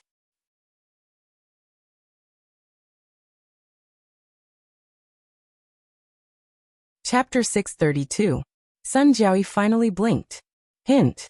Inside the carriage, Madame Halder's will transformed into a low vibration in the young woman's throat. You said to everyone, start from the angle of the mask, and that was the basic method to uncover the true value of the information. It was exactly according to your train of thought that Yin Lu and I took less than an hour to complete the clues and perfect the logic. The two of us can solve the problem. With your ability, can't you do it with a few psychologists? Once it's complete, the value of the information will definitely soar, and the profits will be 10 times more than what it is now. Why didn't you do such a good thing? Sun Jiai pressed her forehead and smiled helplessly. Madam, hearing you say that makes my heart ache. I'm afraid I've lost a lot of money in this business. Speak properly. No matter how healthy your cardiovascular function is, if your medulla oblongata is burned through, it will be meaningless.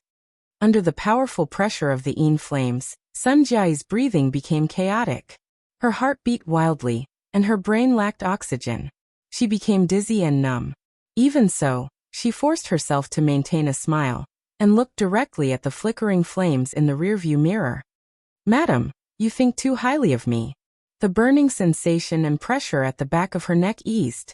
Sun Jiai seized the opportunity to spit out all the words she had been suppressing in her chest. You and Deputy Officiant Yin are both top-notch figures in the inner world.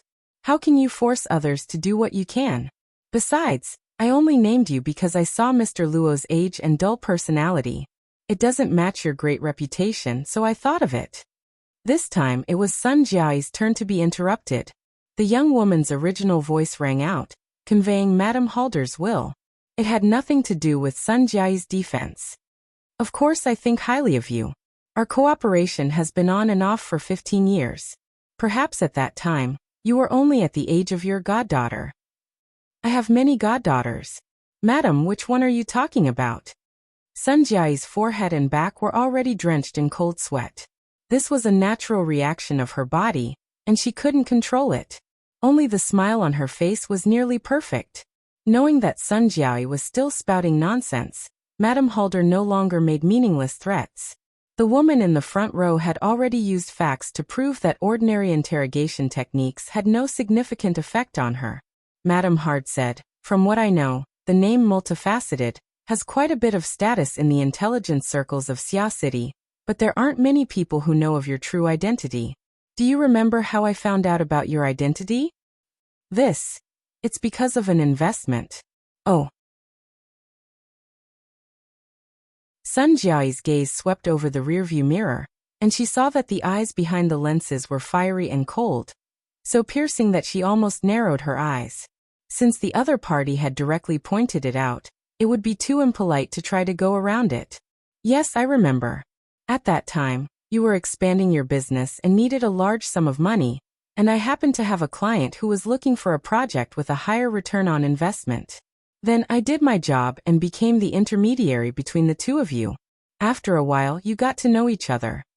The young woman in the back seat laughed. How broad-minded. Oh. In my memory, I contacted that investor very quickly and started a deeper cooperation. I tossed you to the side and saved quite a bit of intermediary fees. But what made people sigh with emotion was that you easily acquiesced, and everyone maintained a cooperative relationship. Nothing went wrong. Sun Jiai lifted the short hair on her forehead, and her smile deepened. Madam, have you always harbored a guilty conscience? I only remember that when the order withdrew from Xia City in a panic, I took the initiative to contact you. Of course, I knew very well that you wouldn't be of any help at that time. I just wanted to use you to try and convince that investor to continue to invest. But you disconnected at that time. Oh, I'm sorry. I had too much fun that night. In the following period of time, my cooperation with you was completely severed. This was completely in sync with that investor's attitude. Madam, my business is limited to Xia City. But why is it that when the 2000ths of a misincident occurred, more accurately speaking, when the Hill of Bones where Jin Tong was buried appeared in the outer seas of Xia City, our relationship suddenly became closer? Sun Jiai could only sigh. Business is business. Madam, why do you have to be so calculative? The sports car shuttled back and forth on the high-speed maglev roads of the mountainous region, but the car suddenly sank into a state of silence. The young woman's soul sender in the back seat seemed to have lost her soul once more.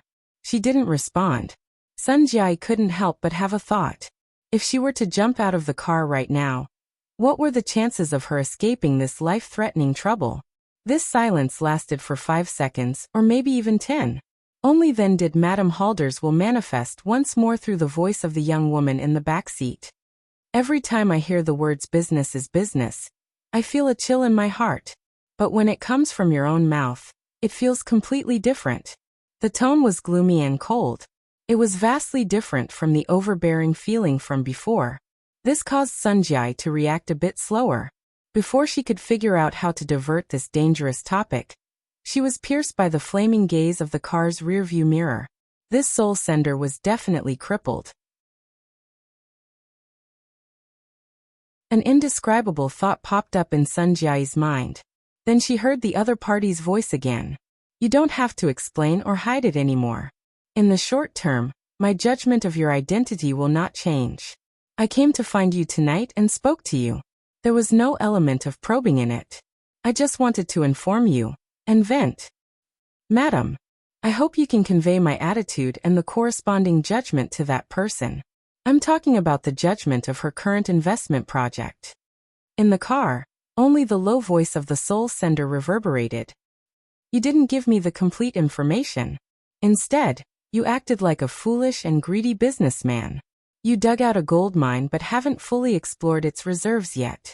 You couldn't wait to package it up and sell it off. You even married one woman to another. Do you feel that this gold mine is more effective, and that you won't be able to sell it for a good price if you sell it later? Or do you not think highly of the gold mine's reserves, so you don't hesitate to ruin your reputation in order to make money first? Or do you want to deliberately muddy the waters, and obtain even greater benefits from a level unknown to others? Out of respect for that investor, I choose the third option. Sunjai also fell silent. She no longer tried to correct Madame Halder's train of thought. The information you gave me seems to be a half-finished product. In reality, although the value of the complete information is high, it is very difficult to sell it for a suitable reason. The half-finished information doesn't have this kind of sensitivity. Instead, it is easier to conceal your intentions. Some people will mistakenly believe that gold has been dug out from the sand, but they will ignore the direction behind it. After all, Luo Nan is quite simple. His personality, strong points, and weak points can be discovered as long as one puts in a bit of thought. And it is because he is simple that there are only a limited number of places that can be used. If one side exerts force, the results will be obvious.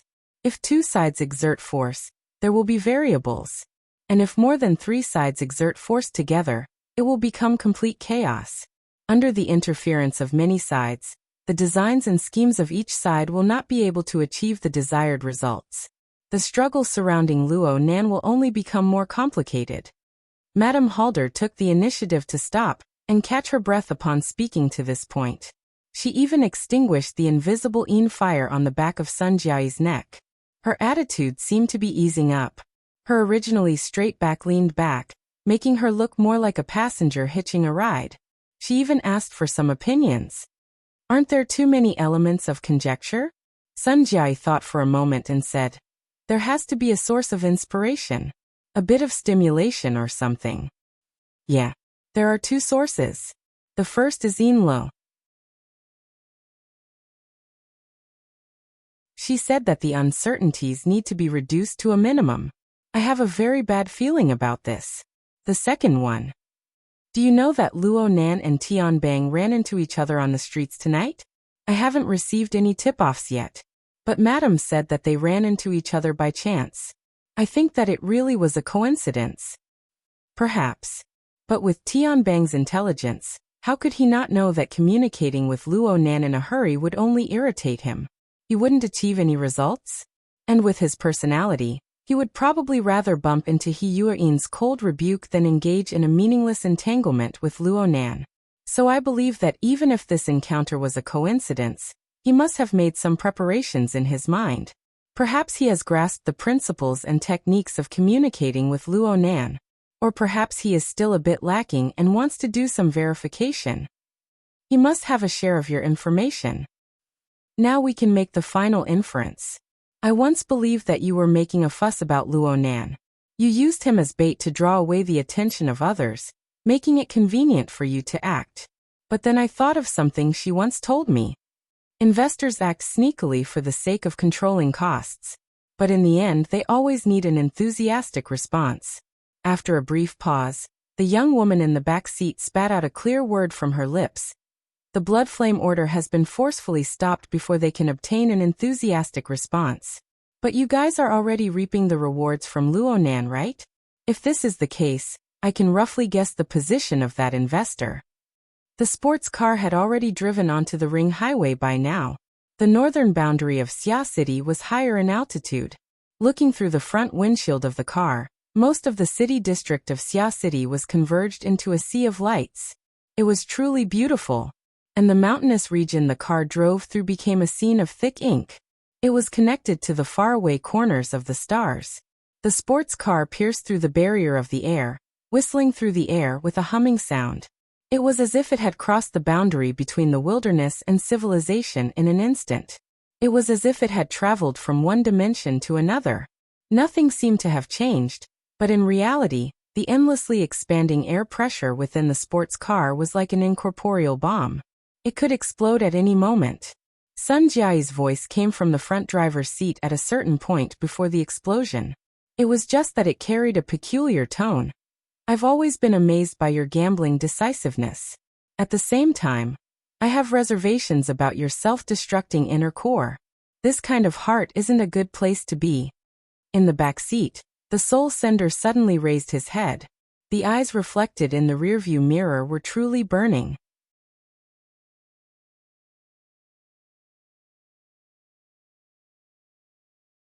Chapter 633. It was not even 7 o'clock in the morning. The winter solstice had just passed, and the early morning of Xia City did not provide enough light.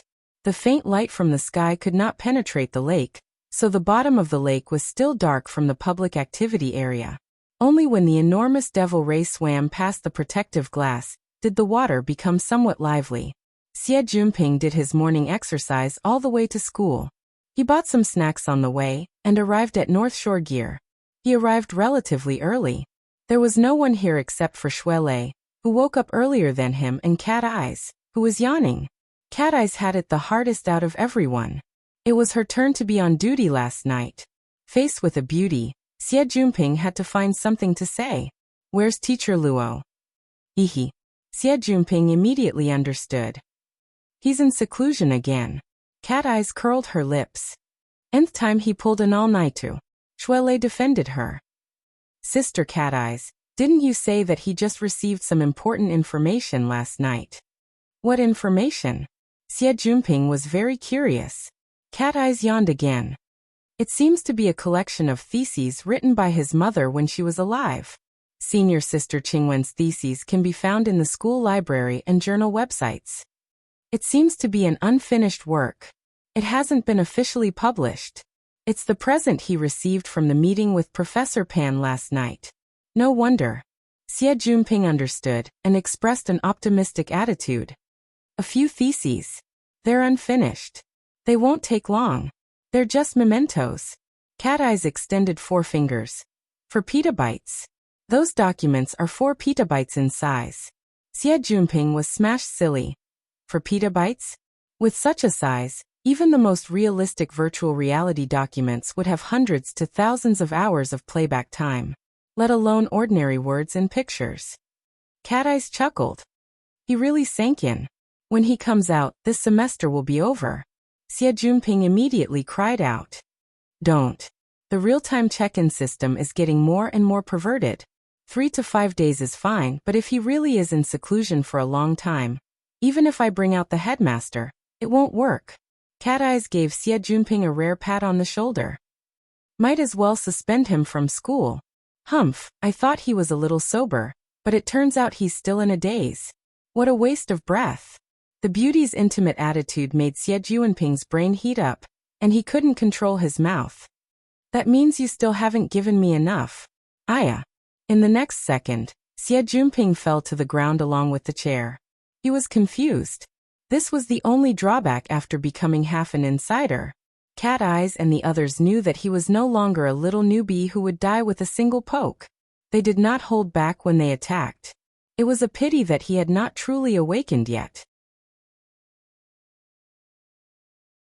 What would they do if something bad happened to him? Xie Junping was about to protest loudly when Jerry, who had just successfully stolen some snacks, happily stepped over his chest and used his face as a stepping stone to jump forward. F***ck, unfilial son. Xie Junping spat twice and casually scooped up a leg instead of Jerry, who had maxed out his agility. Hey Nanster? Ignoring Xie Junping's sorry state, Jerry was quite excited. He tugged at the person's trousers and climbed up.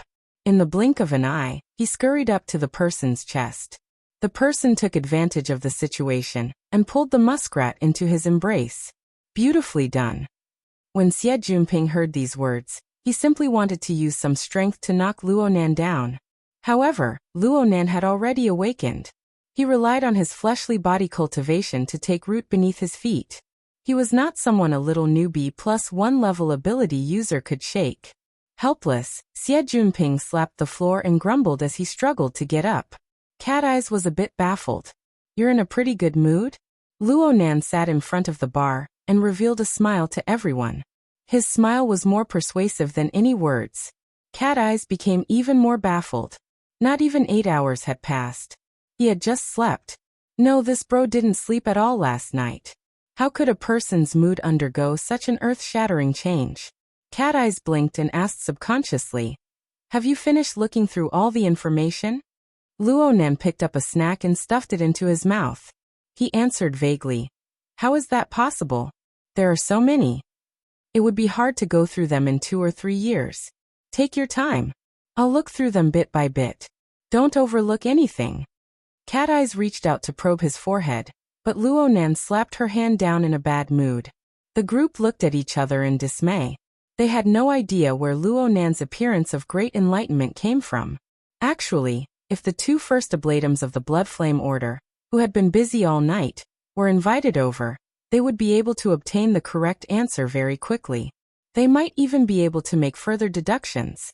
However, no one here was omniscient and omnipotent. Everyone could only console themselves. In any case, this was a good thing. Afterwards, the group gathered around the bar to eat breakfast. Or perhaps it could be said to be the dessert before the meal. The food that Xie Junping had casually bought was just enough to fill the gaps between the teeth of these ability users. The true breakfast was brought over by Qin Ikuan, who was responsible for taking over the shift. Compared to normal people, it was at least 10 servings. There was even a meticulously brewed medicinal porridge inside. It had extraordinary effects and was expensive. It was hard to buy it on the market. All of this had to be shared with the entire team. Only Luonan, a dog who got rich from teaching, could afford it. At least half of the reason why Xie Junping woke up early was because of this medicinal porridge. Not only did Qin Ikuan bring the breakfast porridge, he also brought the latest news. Yesterday, the Xia City military sent a letter. They wished to cooperate with the branch to develop new business. It should be related to the purification of the mental plane. Cat Eyes laughed in spite of herself. When did the military start managing propaganda? Are they trying to meddle with ideology? Are they trying to rebel? It's not a rebellion. I'm saying that it has nothing to do with ideology. Qin Ikuan was careless and let Cat Eyes fly away. He laughed bitterly and was about to explain when Luonan suddenly spoke up beside him. It's the scavenger. Yes, that's it. The cleansing and purification of illegal orders and black witchcraft in the Abyss region. It's to lower the rate of the so-called murder in the inner world. Qin Ikuan came to a realization after speaking. You know about it? Vice President He mentioned it? No, Shang Tianbang said it last night. I bumped into him on the road. Luonan responded and didn't say anything else.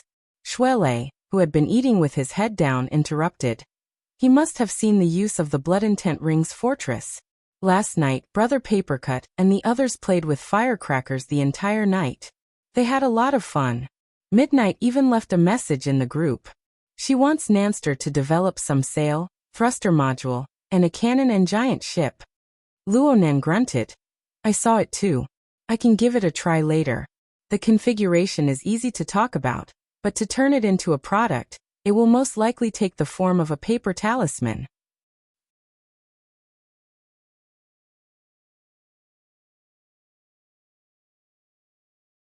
Chapter 634. Cat Eyes and Qin Ikuan knew very well that Luo Nan had recently been struggling with the configuration domain. Luo Nan's main direction of study was basic research, not applied development. Therefore, the research and development of the Blood Intent Ring and its surrounding products were no longer on Luo Nan's mind. He had to wait for Gao Meng and Papercut to come knocking on his door before he could discuss it. But in the end, this was still a matter of a single thought. If Teacher Luo Nan was in a good mood, it wasn't a big deal for him to say a few more words. Cat Eyes just seized the opportunity to ridicule him. Qin Ikuan, Luo Nan, and the others all automatically skipped over her. Luo Nan was in a pretty good mood this morning. Next, he continued to explain the current situation of the Ring of Bloodwolf Fortress. The talisman cheat can only be a temporary product. If the fortress platform only needs 3 to 5 functions, it can still be of some use. Once the demand for functions increases, just thinking about how to distribute them will be troublesome. Cat Eyes made a tsh sound. It will definitely be troublesome on the society's side. But if it's on Tianbang's side, then it won't be a problem. Qin Ikuan nodded in agreement. It's the military after all. Their organization is very strong. They definitely have the confidence. Xie Junping was amused by their conversation. He swallowed the hot porridge with great difficulty and chuckled. Every time we go on a mission, we have to distribute weapons, equip ourselves, and then we have to hang talismans on them. Could it be that this is the legendary divine possession, the descent of heavenly soldiers? Perhaps the old methods of talismans are similar in nature. Shuelei was not superstitious, but he was keen on finding modern explanations for traditional projects. This was obviously due to his dojo background. Cat Eyes took the opportunity to combine similar items. This is Mr. Gao Daming's favorite topic. Oldyu has also researched this topic, and has even published a thesis. In just a few sentences, the topic had wandered off. This was a normal conversation. Everyone gathered around the bar and chatted aimlessly until the other students arrived one after another. They entered and left, and the private space was completely occupied.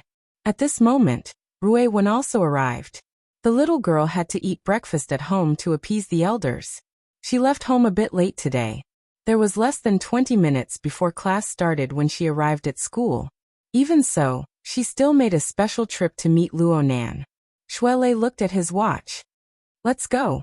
If we go now, we'll be able to catch the train. Oh Nanster, we'll be together for the 3rd period in the morning. Do you need me to sign for you? Luo Nan laughed. I won't make things difficult for Director Xie. I'll go by myself. The group of people looked at each other. TSK, there is indeed a problem.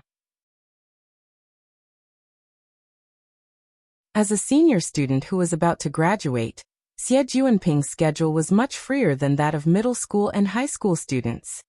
He could sit paralyzed in his seat and press his stomach to digest the effects of the medicinal porridge, but his brain and mouth could not stay idle. He watched as Luo Nan and Shuelei entered the elevator. He smacked his lips, feeling rather baffled. This bro was just about to hire someone to hack the sign-in system. How come our teacher Luo was cured without even making a sound? Don't wimpy brats come and go for a while? Cat Eyes chuckled twice. She then greeted Qin Ikuan, and went home to catch up on her sleep. Qin Ikuan stopped her with a wry smile. Wait, we went too far off topic just now. I almost forgot that Mr. Luo has a vote for the street sweeper. Now he has a vote in any matter of the branch. Cat Eyes yawned. She was a bit impatient. You can just tell him directly. What does it have to do with me? But if Mr. Luo votes in favor and agrees to cooperate with the military, then it will be impossible. According to the relevant business requirements, he will be very busy for a period of time in the future. The corresponding security plans will need to be changed.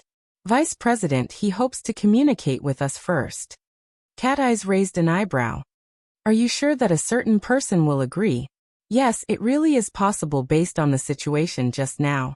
But there's no need to look for me. I'm just being pulled in. I don't have much autonomy. You guys can discuss it and just notify me.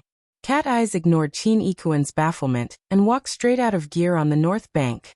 The cold morning wind blew the fresh air of the jungle in the plaza in front of her. It was quite pleasant. She ignored the sneaky or bold gazes of a group of teenagers and stretched her body to her heart's content. The sunlight permeated through the gaps between the branches and leaves, gently touching her cheeks. It slightly raised the temperature of her skin and made a corner of her heart inexplicably warm. Oh, it couldn't be considered inexplicable. Cat Eyes could roughly sense that this was due to certain elements that hadn't been frozen for a long time within Luo Nan's tightly sealed system. It felt pretty good, but why? Cat Eye's doubts also existed in Shuelei's mind. During the third morning class, Shuelei and Luo Nan sat together. The two of them didn't pay attention to what the teacher said on the podium. It must be said that Shuelei was an honest child. Normally, no matter how arduous his cultivation tasks were, he would listen to the class and complete the homework. He would earnestly complete all of them. And the reason why such a situation occurred today was because of Luo Nan's abnormal performance. He stared in a daze. Luo Nan's head hadn't been raised since the beginning of class. He opened up the split-page notebook that he always carried with him and placed it on the desk. He flipped it to the flexible e-ink screen page. The screen glowed with a lustrous radiance, forming a work area. A three-dimensional dynamic image file was being projected into the work area. The geometric structure displayed was very simple, and the projection effect was pretty good. It seemed to be rolling around in the palm of Luo Nan's hand, but he couldn't quite understand the markings on it. Luo Nan played this image file over and over again in the entire class, perhaps even the previous two classes. He played it over and over again without the slightest bit of boredom. Perhaps it was a configuration. Shuelei didn't really understand, so he could only make a blind guess. But the problem was, even if it was a configuration, what the hell was this state? From the side, the corner of Luo Nan's mouth was curled up. Sometimes he even unconsciously cracked open, letting out a chuckle. He was in a completely selfless state. Let alone Shuelei. Even the students sitting to the side looked over from time to time. They were defeated by the ceaselessly rotating geometric structure time and time again. In the end, they gave up on understanding and used their gazes to classify Luo Nan as an abnormal person. In the beginning, Shuelei was cursing Luo Nan's mortal eyes. He couldn't recognize gods, Buddhas, immortals, and saints. But later he saw Luo Nan chuckle more and more often. Sometimes, even his shoulders would shake. In the end, Shuelei was a bit flustered. Nanster? What? Luo Nan shifted his attention in a very normal manner. His face was blank. Shuelei hiccuped a few times, but he still asked directly. This diagram of yours is a configuration, right? What's so interesting about it? It's just a fragment. It doesn't have the meaning of a configuration. Luo Nan explained, but he lowered his head and laughed a few times as he spoke. Then Shuelei's ears trembled slightly. A message came from the psychic wave network. It was a recording that Luo Nan had shared with him. A woman's voice entered his ears. It was bright and clear. Admit it. You're a negative number dregs in terms of configuration thinking. The more formulas you introduce, the more it proves that your thinking is chaotic. What followed was a man's rebuttal. It was unhurried and not slow, and it even carried a bit of an old-fashioned flavor. Right now, what we need is a complete model. It's mathematical thinking and not hand-drawn. Qingwen, don't squander your talent. A certain someone's talent for mimicry is max. It just so happens that it's long range. Why don't you ask the teacher to give an evaluation? Luo Nan propped his forehead with one hand to the side, burying his head in laughter. Shuelei didn't find the humor in this conversation, but the name mentioned made him flabbergasted. This is that you're tuning in to the Li Mei's Wuxia Whispers YouTube channel. We're so grateful for your support, and don't forget to subscribe to join us on this incredible journey through captivating stories. Your generosity through donations truly makes a world of difference, as it's the primary source of revenue that allows me to expand and enhance this channel for you. Thank you from the bottom of my heart for being a part of this adventure.